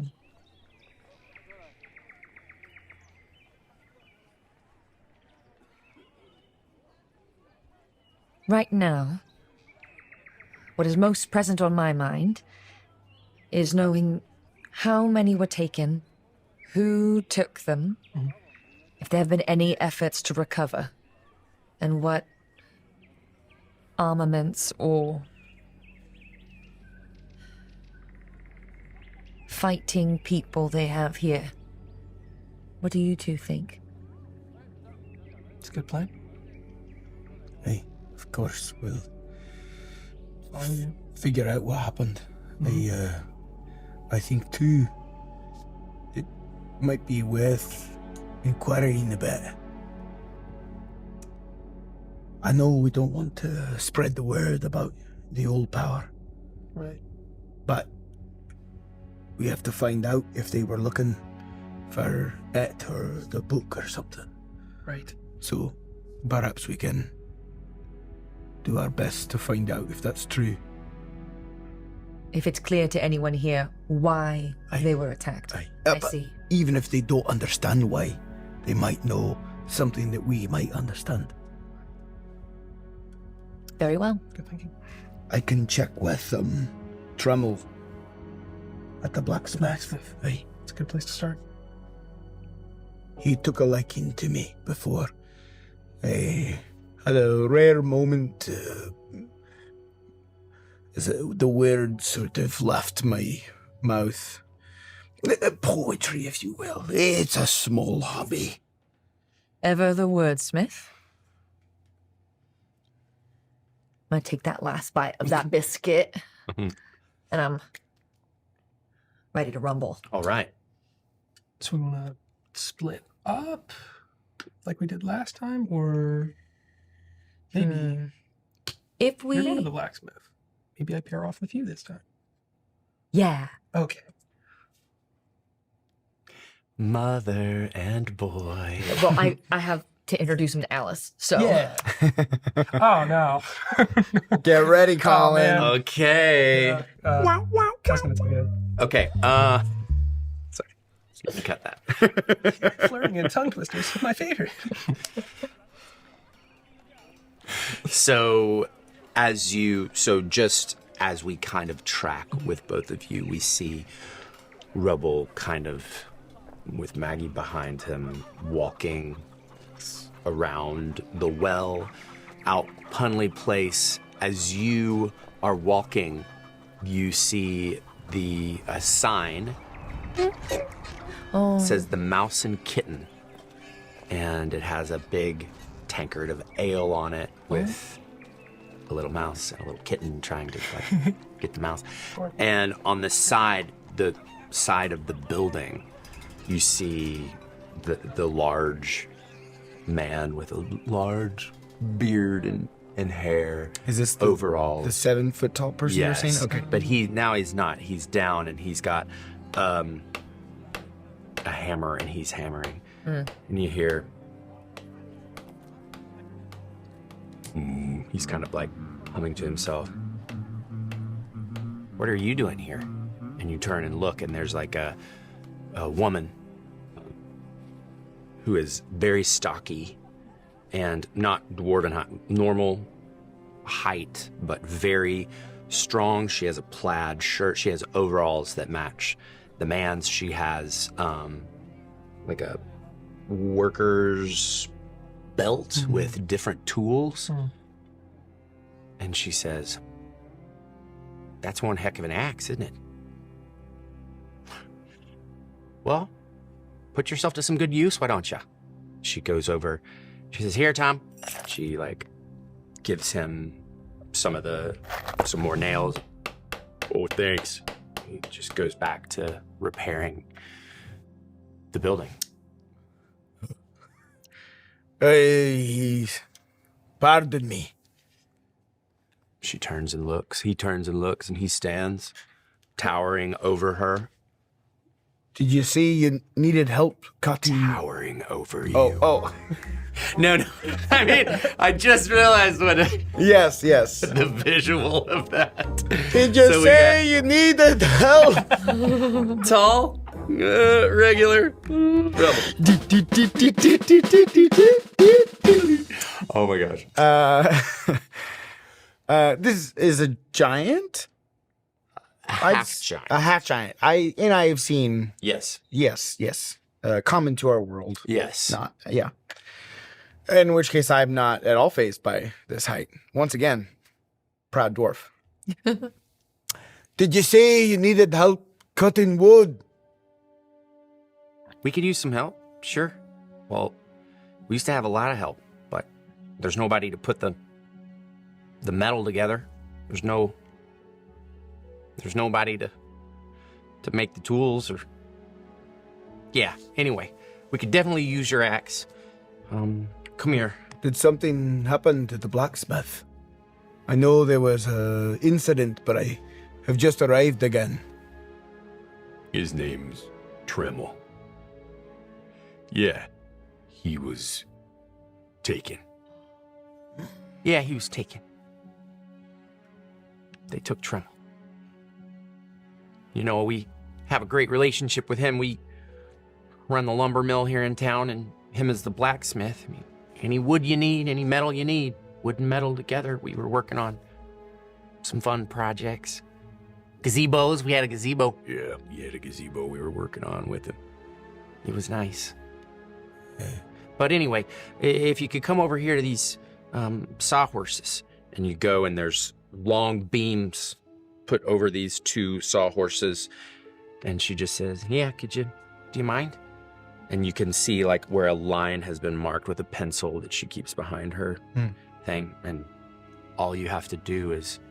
I am going to help, but I would like to talk to them before I... I just want to see. I know. And it's gonna happen.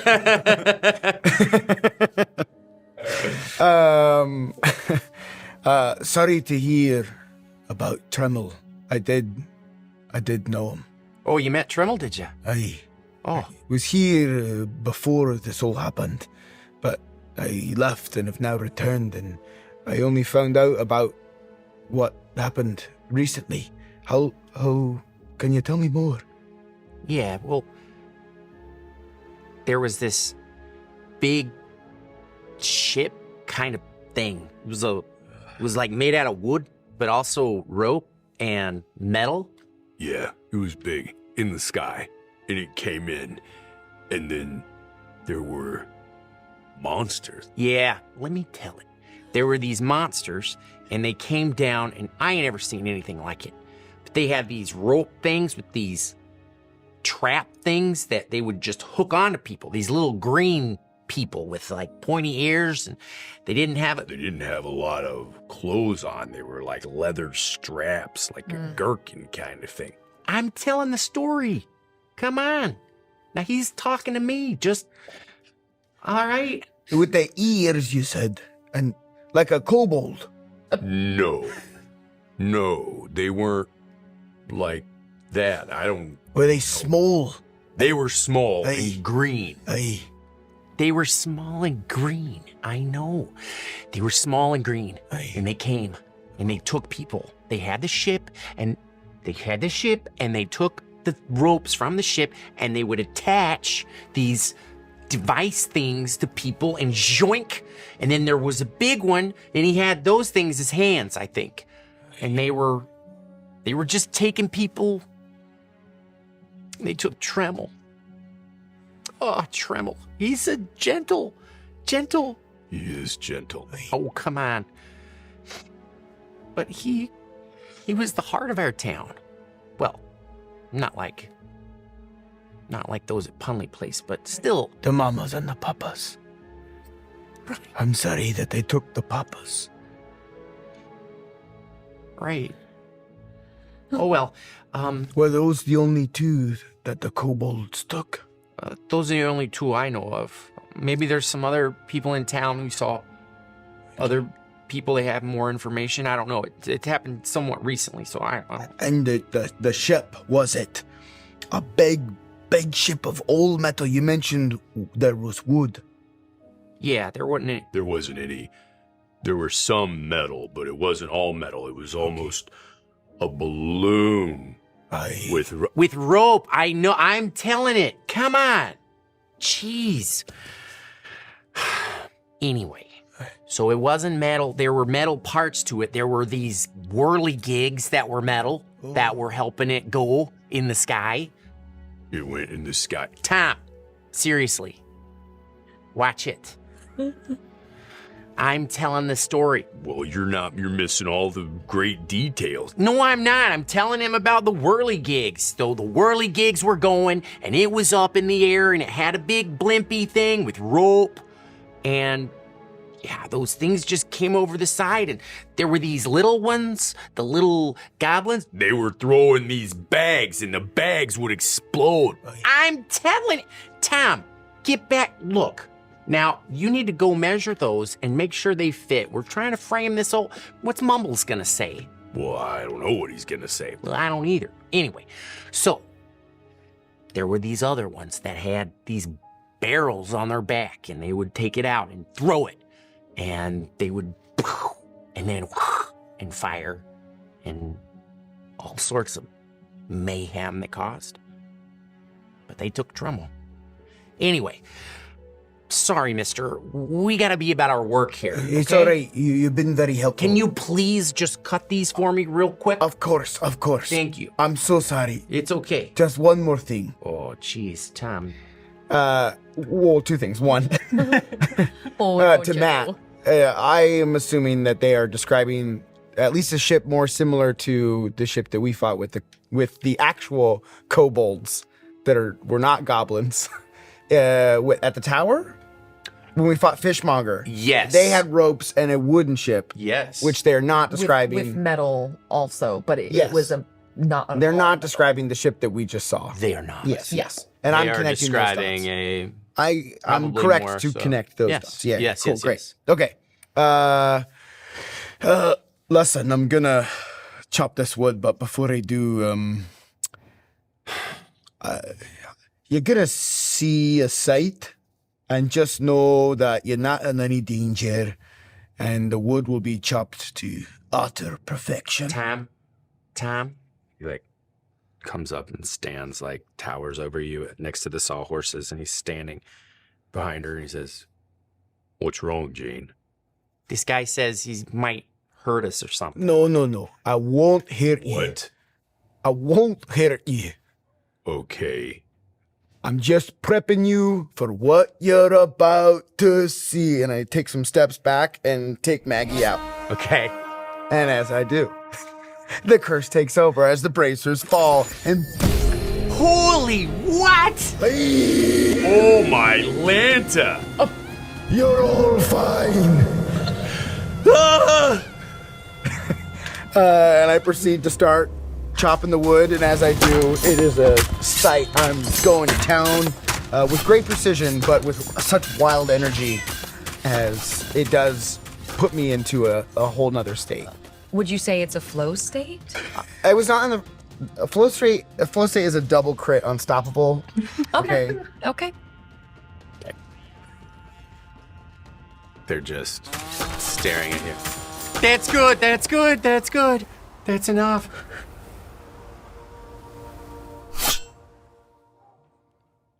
Pick up the bracers off. I was like, I think you dropped something. Wow. What was that?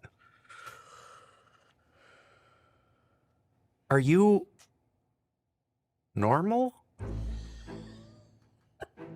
No. And I'll head out. So you just leave them standing there with this perfectly chopped wood, just like staring after you, like with their mouths agape as you walk off. As you walk off, you walk by and you see the open air forge that there's no one manning and things are, so you see that. As we cut from this moment of Rubble walking away from...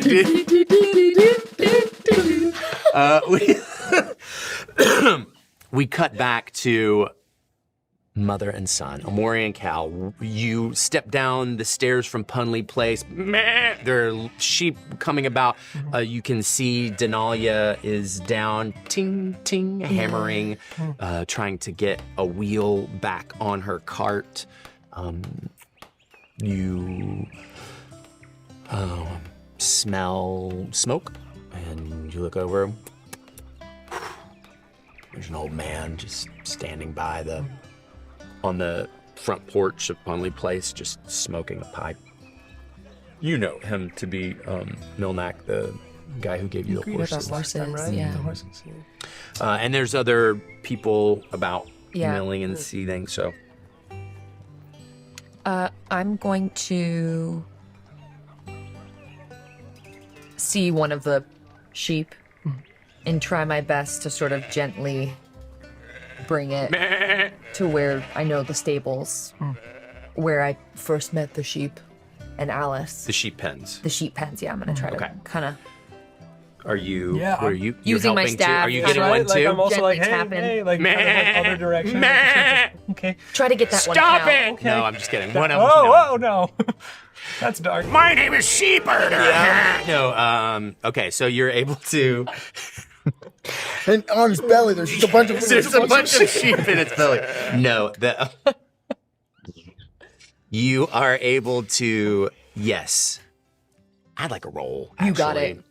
For what? Let's go with What about like strength?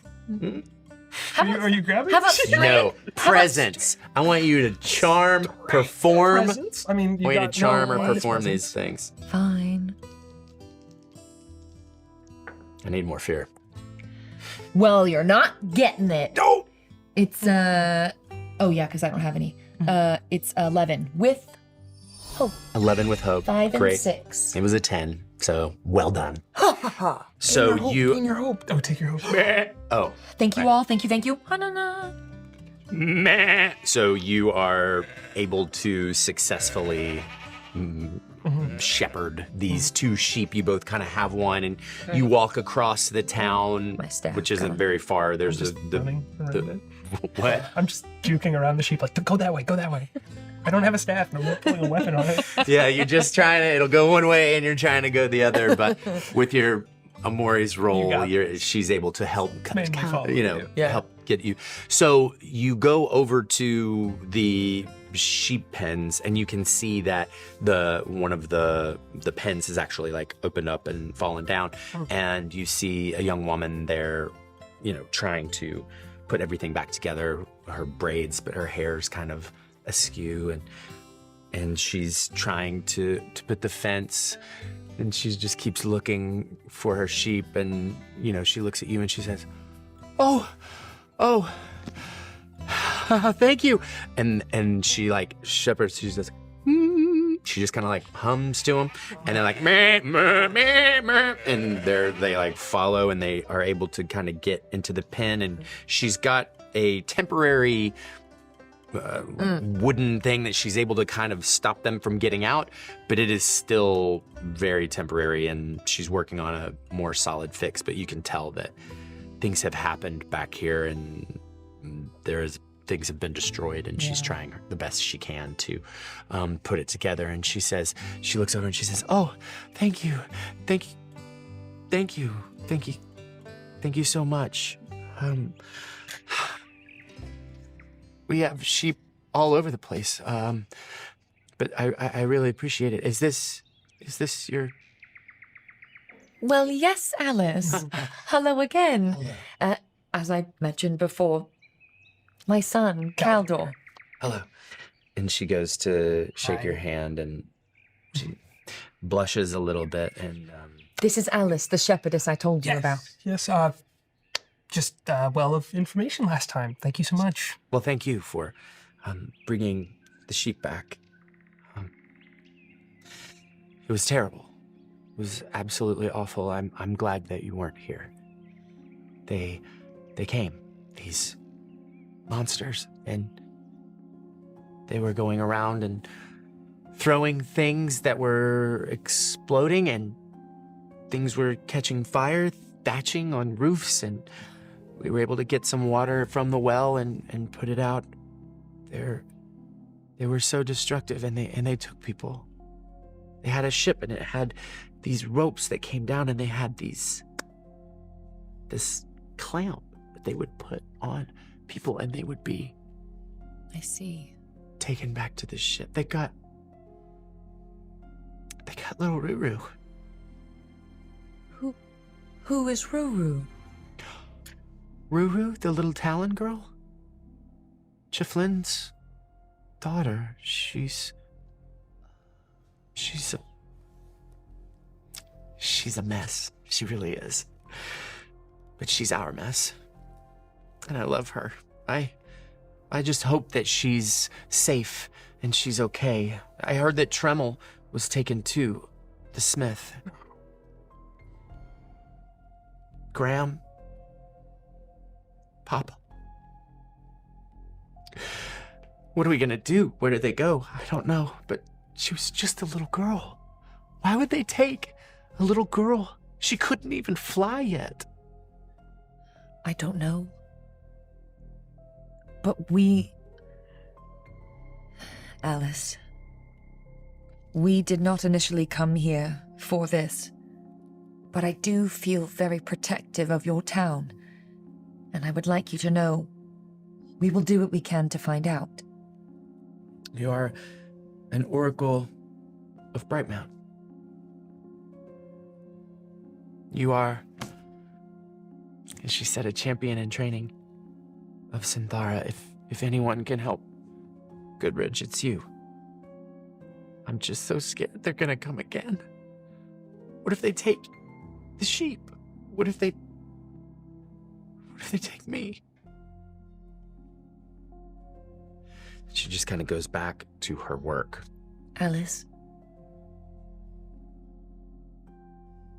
we cannot dwell in the fear.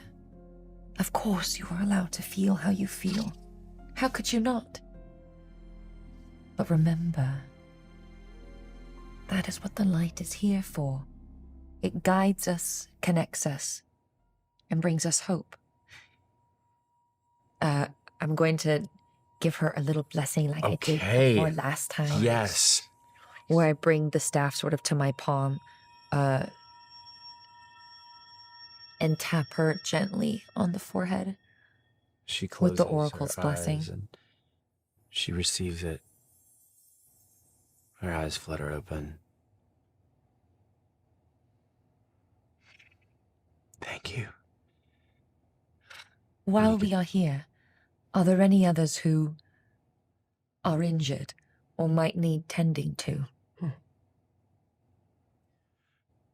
I don't know. I don't think so. It's all right. Most of them have been given aid. The ones who are hurt have been tended to for the most part, but the ones who are gone are just... they're gone. And speaking of going, I do need to go and get my sheep before they wander off. It's nice to have met you, Caldor. Nice to meet you as well. Amori. Farewell, shepherdess. She takes her staff and goes and tries to... You can hear her kind of humming, trying to corral the sheep to come back. Cal. Yes. I don't want to open wounds that are barely healed, but I need to know if they have people who can fight. Right. Do you think we might go to the guard post? That's a good idea. I haven't seen any yet today, but perhaps they're somewhere else. I didn't see anyone when we came in, but maybe we start at the front gate and work our way through the town. Lead the way. Okay. Yeah, so... As you guys start to head toward the guard town, you pass by Punley Place again. How are your horses? Oh. Oh. They're being tended to. We entrusted them to someone. Doesn't sound like you're caring for them that well. Do you even remember their names? Well, of course we do. That's Marigold, right. champion. Rubble's horse. Buns. Rubble's horse! Wait. I know it. I got it. I mean, I Bertram? wrote it, but... Yes. Bertram. That's right. By now you've seen what's happened here, haven't you? How soon after we left? Wasn't long. I see. Wasn't long at all. But I lost 3 horses. They took your horses. They took my horse. My horses run off. And now I can't get them to eat any of the grass around. Pasture. There's a mound where they put a bunch of the bodies. My horses won't go near it. It's on the edge of my land, right over there. The monsters that came. Buried? Yes. They're dead? No. That's where the story gets interesting. There were outsiders. There was a warrior who never took his armor off. A young woman. She was the one who said that we should burn the bodies, that they had some disease that might spread.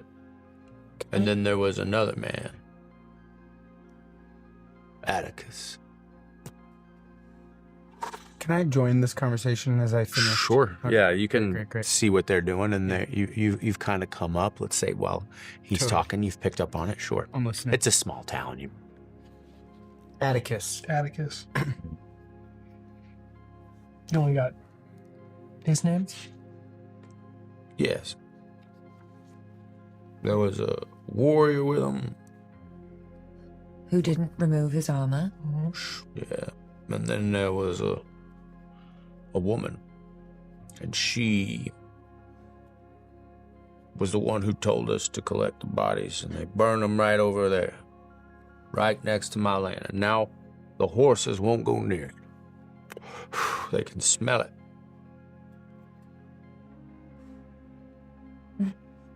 It's cursed. Cursed. If you go in for that sort of thing. Aye. These...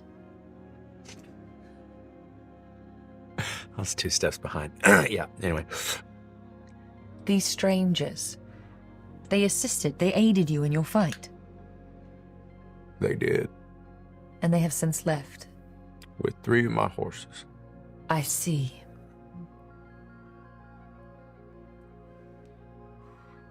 Strange. Do you know where they were heading? Do not know. But they went that way. Up toward the tower. It is not many who help and protect in Sindare. Were these champions?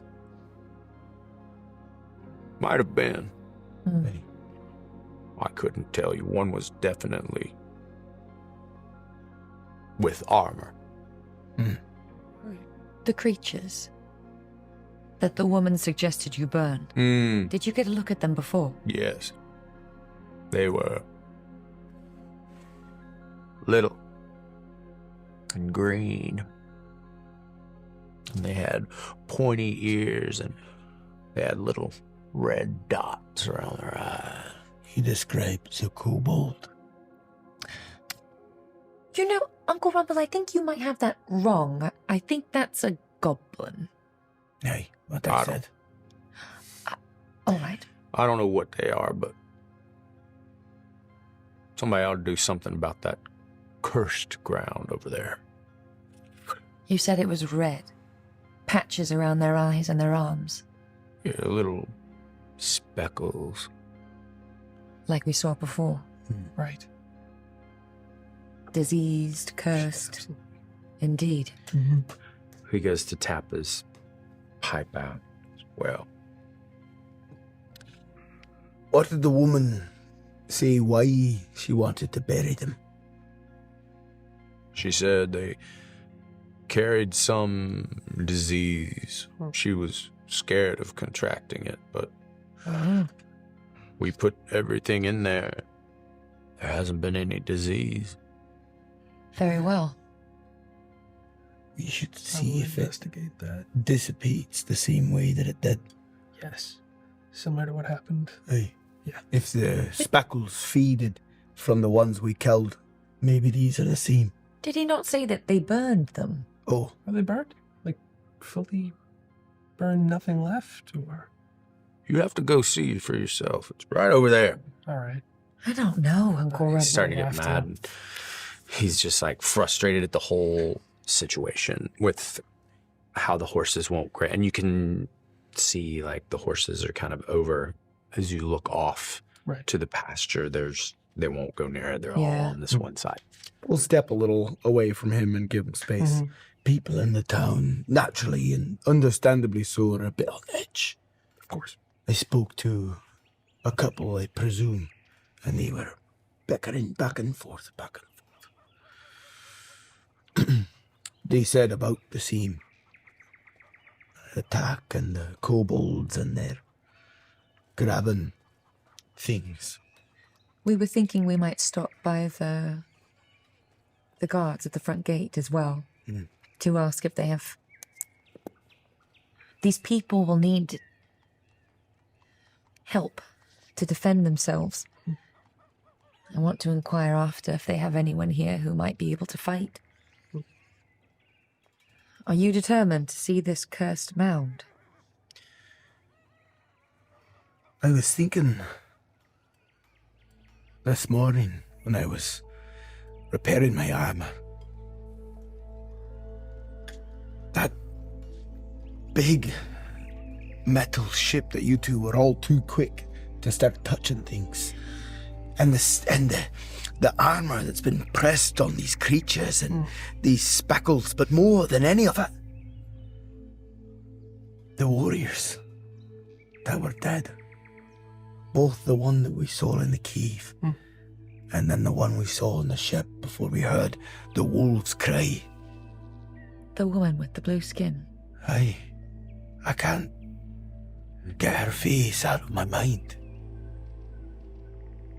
I've never seen in all my time any of the beasts from the Ashen Expanse treat their dead with such honor. And that, more than any of this, is what has me stuck, baffled. She was given a proper warrior's end. And that is respect, duty, and love. Things that I would never associate with those beasts. So this is not only different, but new.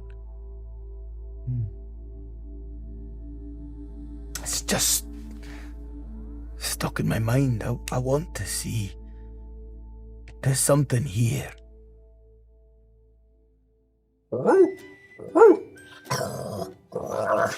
Hey! Get back here! Hey, Pud! Pud! You look over and you see a man with a sword and a hat tucked in. He has a little official, it's not a badge, but it's a circle that just says GR on it. And as he passes by you, he says, "Oh, Oracle?" And you see, and he turns and he's running, and you see this little dog like at the mound, pulling out this long bone. And he picks it up and he's like, "Pud, come here! You can't come here, Pud. Pud, come here." Pud's just kind of like walking around this dog, like coming around everywhere, and he comes and he looks up at you and he sees you. And he puts the bone down at you and you hear, "Don't touch that! Don't do it! Don't do it!" I'm so sorry, but Pud wants me to, so I'm gonna grab him. Hi, Pud. You want the bone? Wait. Oh, okay, I'm gonna throw it over there by the fountain. Are you ready? Ew. 2, 1. Don't do it! It's adorable.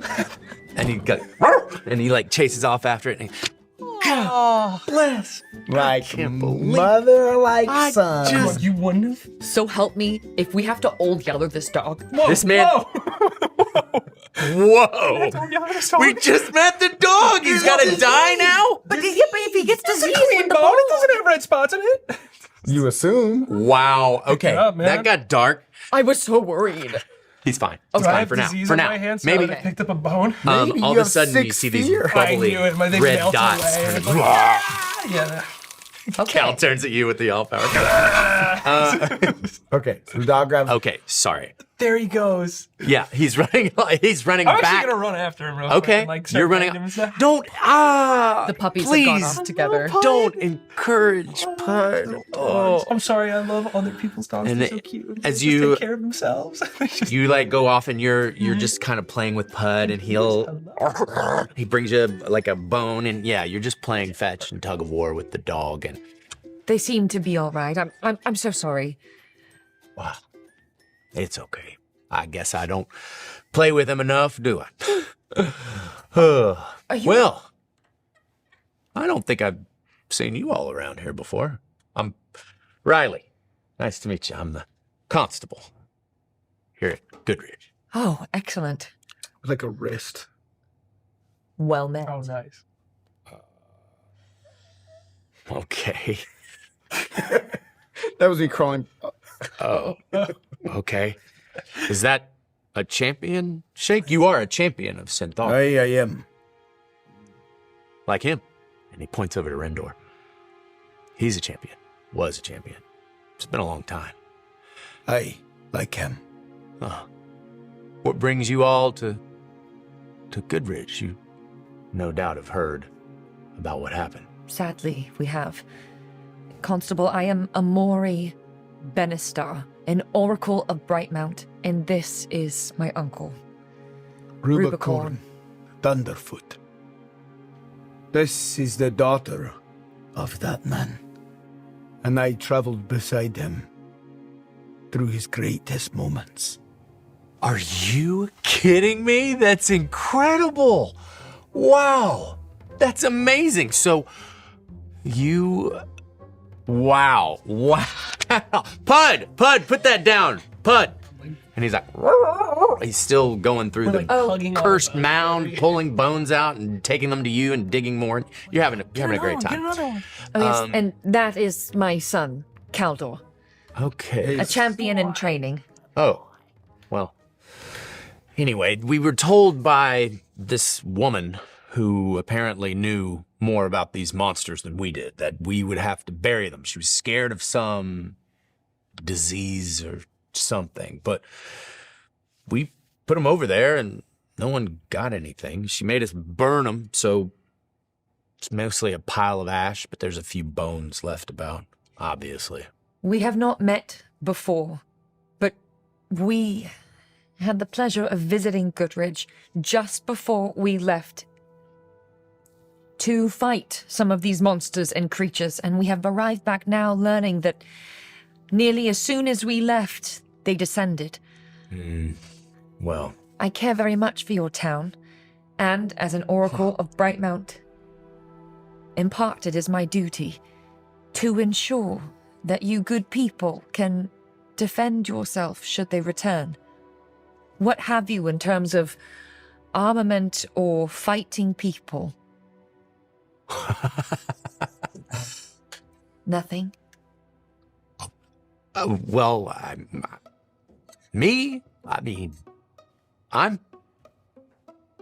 I'm here, and he kind of puts his hand on his sword. I'm here.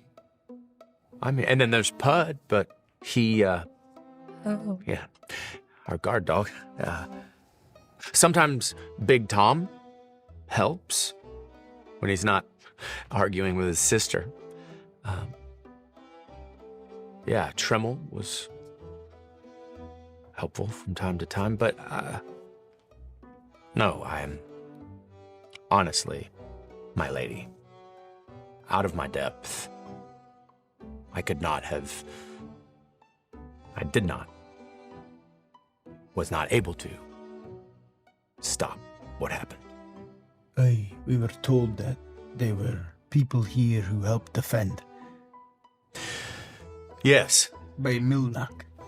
Yes, the woman who told us to bury the dead and burn them. Milnak. You just have to watch what he says sometimes. He can spin a yarn, if you know what I mean. But there was another man in he wore a blanket. Oh, a suit of armor. No, I saw... Well, actually, I think he did have armor around his ankles and feet. I didn't get a great look at him. He had a straw hat with a veil. I see. And, yeah, he wore a blanket. It was strange. You'd think I'd pick up on more things like that, being the town detective. But then there was another man who... I'm sorry. Everything you're describing is like a mall cop, respectfully, with like a dog. Like, A really cute dog. yes, and what a sweet man, and oh no. And then there was one more. Milnak saw him. I didn't get a good look at him, but they took some horses and went up off toward the tower to, I don't know, hopefully to retrieve our townsfolk. They took Rue, Graham. Have you seen Mama? Yeah. We They have. took Papa and Tremel. And so, I don't know. This has always been a really easy job. We have this wonderful statue of this warrior that deters most people from doing anything bad. The most I ever have to do is get a drunk or two out of Mumble's Tavern and keep them in the guard shack overnight till they sober up. But we haven't had anything like this. It's scary. Folks are scared. And I don't know. I'm just kind of out of my depth here, to be honest with you. But I hold my vow to be sacred, and so, to my death, I will defend this town. Well said. No. Pud! Pud! He's trying to whistle for the dog. The dog is in Cal's arms, and Cal's just going down and Back now, buddy. yeah. Okay. So I'm gonna Pud's like a little dog. Thank you, Pud. Pud, come here. And he picks him up. What do you do? What do you do? And he's like tickling his belly. He looks over at you. He's like, look, I'm with him now. And yeah, he's just like, and he just puts the dog down. And Pud just sits there. And Riley goes into his coat and pulls out a little jerky thing and tosses it down. And he's just like eating his little treat. Is there anyone here who... Come again? Is there anyone here who is in need of any healing?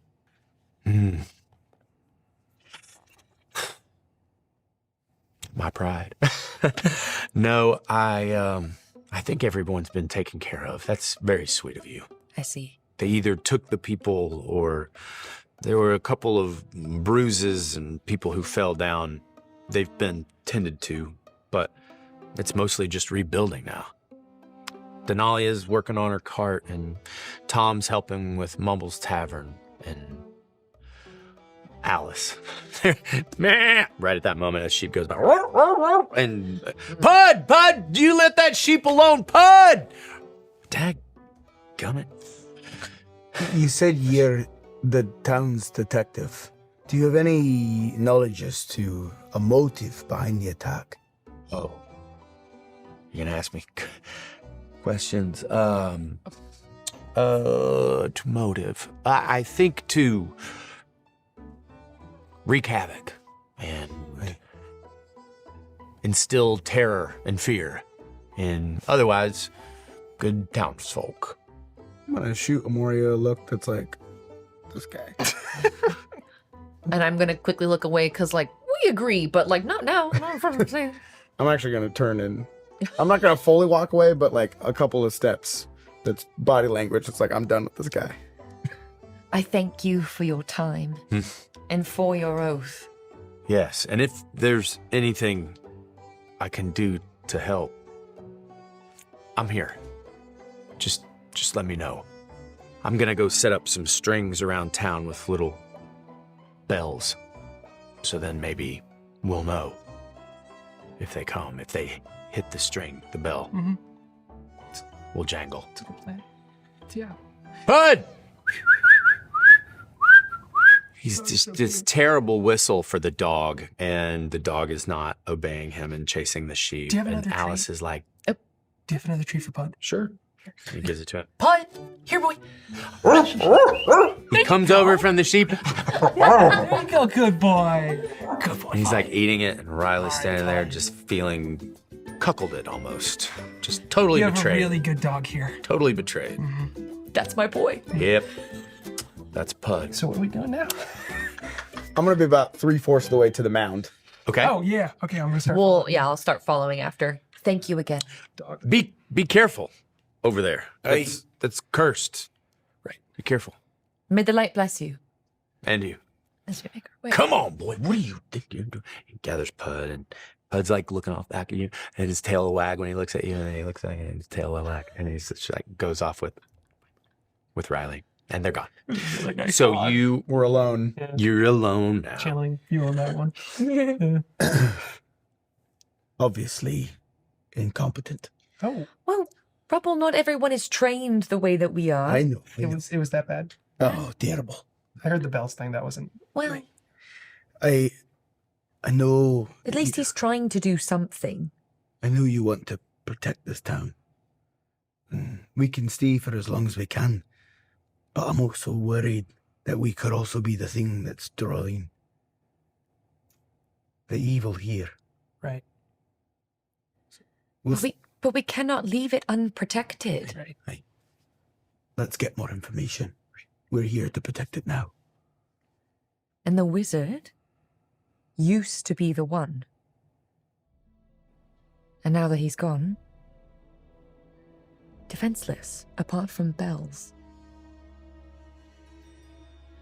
Are we at the mound? Mm-hmm. Yeah. Okay. I want to get into it. Let's get more answers. And we'll be here to protect it for as long as we can. You see a couple of shovels have been lodged in the dirt. Are you gonna? I'm gonna grab one. What is your intention? In the meantime, Oh, no, you're fine. I'm going to answer you. Too. Okay. In the meantime, it's scratching at me. There's some connection between the way that they handled these warriors and that metal ship and the speckles. I want to know if it's the same. Oh, dumb. I see what you're saying. Yeah. If they've buried them the same way that if these are buried the same as those other two people in the glass were buried. Maybe. Like, is it the way that they normally, like, Ashen Expanse people, like, discard their stuff or not? He's digging. I'm looking for So he's digging. right? That isn't what I meant, but we're going to find out. Red dots and whatnot, I guess. Okay. So there were shovels. Can you give me this. a instinct roll? 8 with hope. 8 with hope. Okay, take that hope.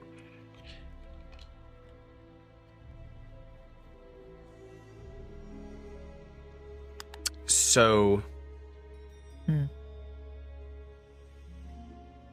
okay, you dig, and you're digging, and you find you're able to get to. There's just a small, like, a layer of topsoil over a lot of ash and a couple of bones, but you're not able to ascertain if the red dots are here. There's no flesh. There is only thick ash where these creatures have been burned, as well as a few bones here and there. And as soon as you do that, Pud comes back over. Hi, Pud. And he's like, Hi, Pud. he's like, and he just gets in there and grabs like one of those fresh bones and like pulls it out. And he just like pulls it out and starts like chewing on it. Am I feeling anything similar to the kind of pulse drawing us in, like what I was feeling? Like if I take a minute, really focus on what's ahead of us, any semblance, any way to detect the all power. It could be involved. That's possible.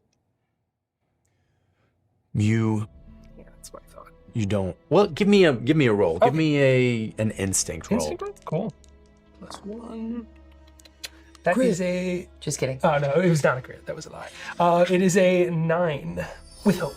With hope. Okay, take that Hopeful hope. 9. With a 9, you are unable to sense any connection to the all power here. Right. It It was a long shot. I'm gonna be honest. It's a great idea. It's just ash and bone, and you're not.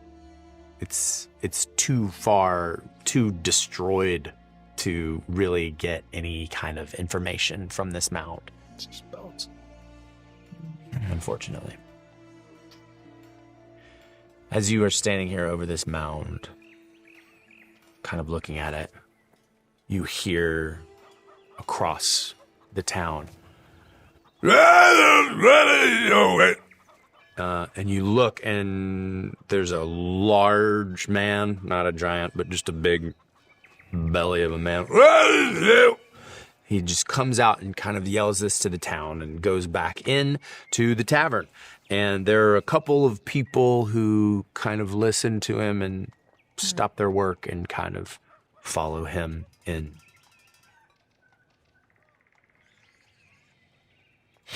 I think in this moment I'm feeling, yeah, like I've been mentioning, just really stuck on this. I feel in my bones that something is wrong. No pun intended. No pun intended. Yeah. Hey. Well, the disease hasn't spread. Right. We know that. Mm-hmm. There's some connection here, so Amori, if you are intent on protecting this town, perhaps we stay here for the time being.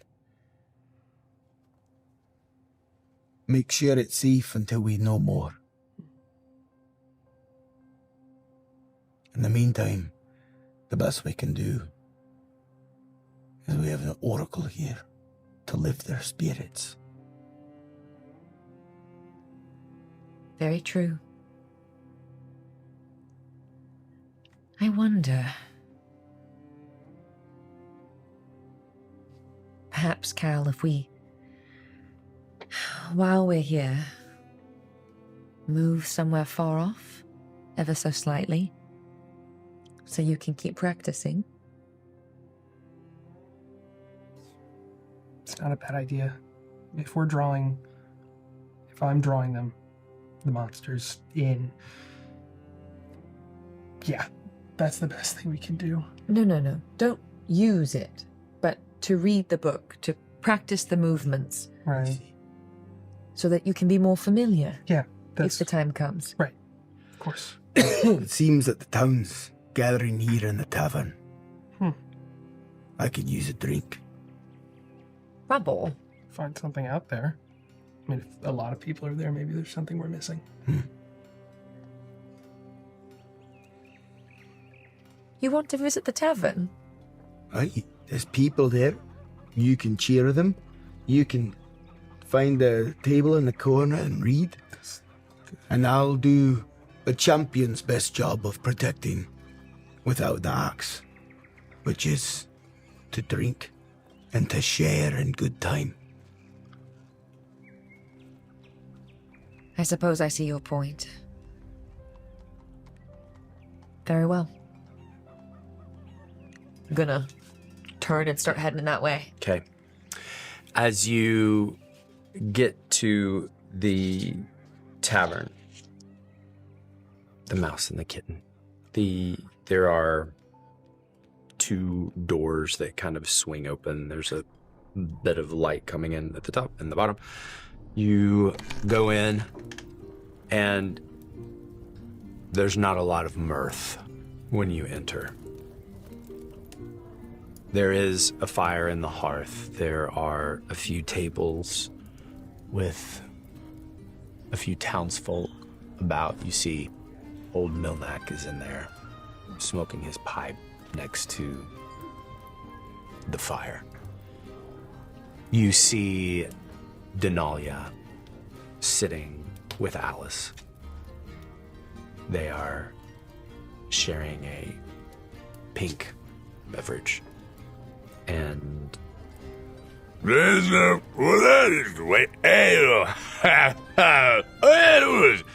and you see this large bartender behind this bar with all these, there are about 3 large barrels of different ale, and you've seen him pour. You stand there for a second. There's one that's darker and one that's lighter, and he's pouring tankards, and he's giving them to the townsfolk as they come up. And people are, there's a smattering of like a light laughter, but you see a lot of people just kind of sad and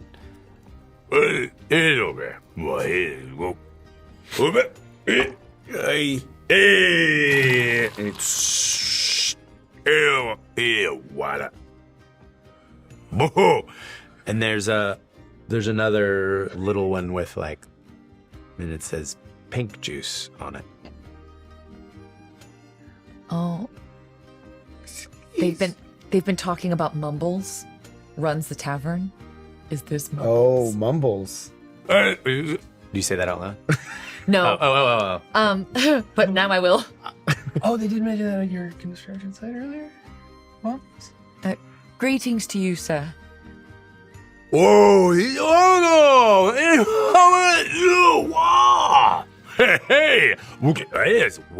Oh, it's very gracious of you. Thank you. I suppose I would like a little something. It doesn't have to be fancy. Can you understand him, Amori? How can you not? Thank you. I am Amori. Benastar. The Oracle and Oracle of Bright Mountain. It is my pleasure to be here. And of course, this is my uncle Rubble, the champion. You're a champion? Yes.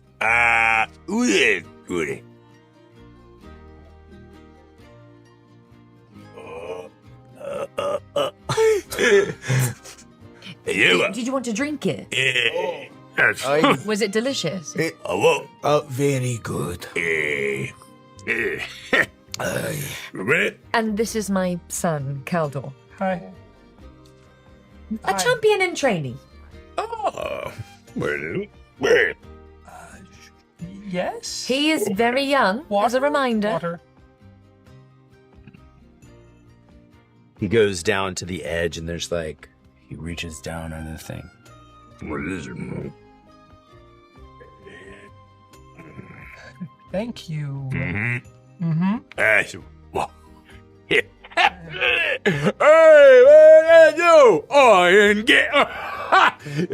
And he's loud and boisterous, and no one in the tavern is reciprocating this energy at all. And they're like, Right. Amori, what language is he speaking? Well, I don't know, but I understand. How? I believe I've heard your name amongst the town. We haven't been here for very long, but everyone knows your mumble. Yes, I see. Well, it is lovely to make your acquaintance.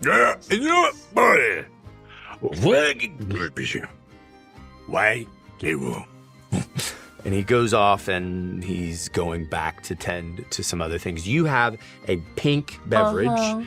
You have this kind of effervescent purple drink.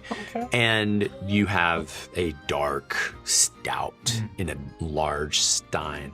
Yours is smaller, and then yours is kind of an average. Okay. Two things. One, I'm going to take a handful. You taste the slightest hint of pepper. It's spicy. Oh. And there is, you can sense a little bit of alcohol. Ooh, mumble, you dirty dog. That's one of the best ales you've ever had. Amazing. And I mean, I'm smelling it. it is, there's no alcohol, but it is the sweetest, most pungent. It's an experience in a glass. And you, even as an oracle who exudes the light, it is almost like light in a glass. It is phenomenal. Okay. As you look about the room, you see the girls are drinking that, and other people are drinking different things. But I'm going to take a little sip. Reveling. And I'm going to take a handful of gold and kind of put it behind the... bullshit. I insist. I insist.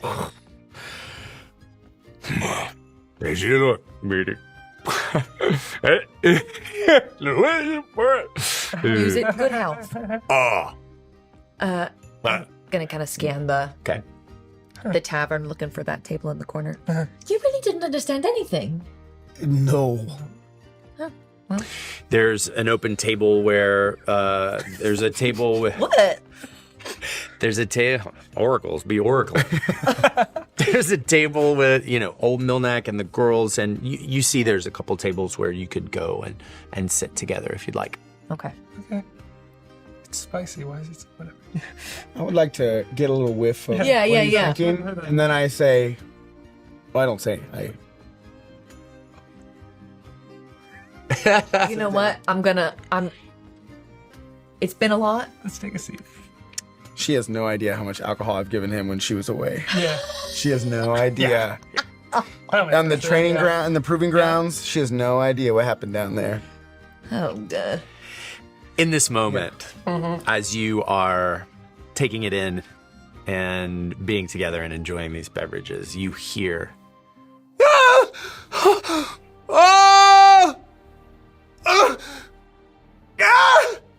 outside. And then the doors of the tavern burst open, and light almost blinds you as it comes in. And we will find out what is happening next time on Rigamaroll. You shouldn't have drank the alcohol. Am I poisoned? You Is this dirty real? dog. You guys saw that too, correct? The light and all that? That's not the light? That's, Yeah, that's the is that effect the of light? drinking. Is that Light itself. moon. Like, And comes in. remember they're that. so bright. Oh, man. And next Were you time, just going off vibes at the end there? Or like, did you actually... Oh, next time it. Picking up what he was putting down. Yeah, picking up but what like, off like what vibes? Like how? Like, Her and Mubbles had a vibe check. of course. Yeah. Thanks for joining us. That's our show. We'll see you next time on Rigamaroll. I'm Matt Lowe. And I'm Janelle. I'm Colin. I'm Sam. Yay!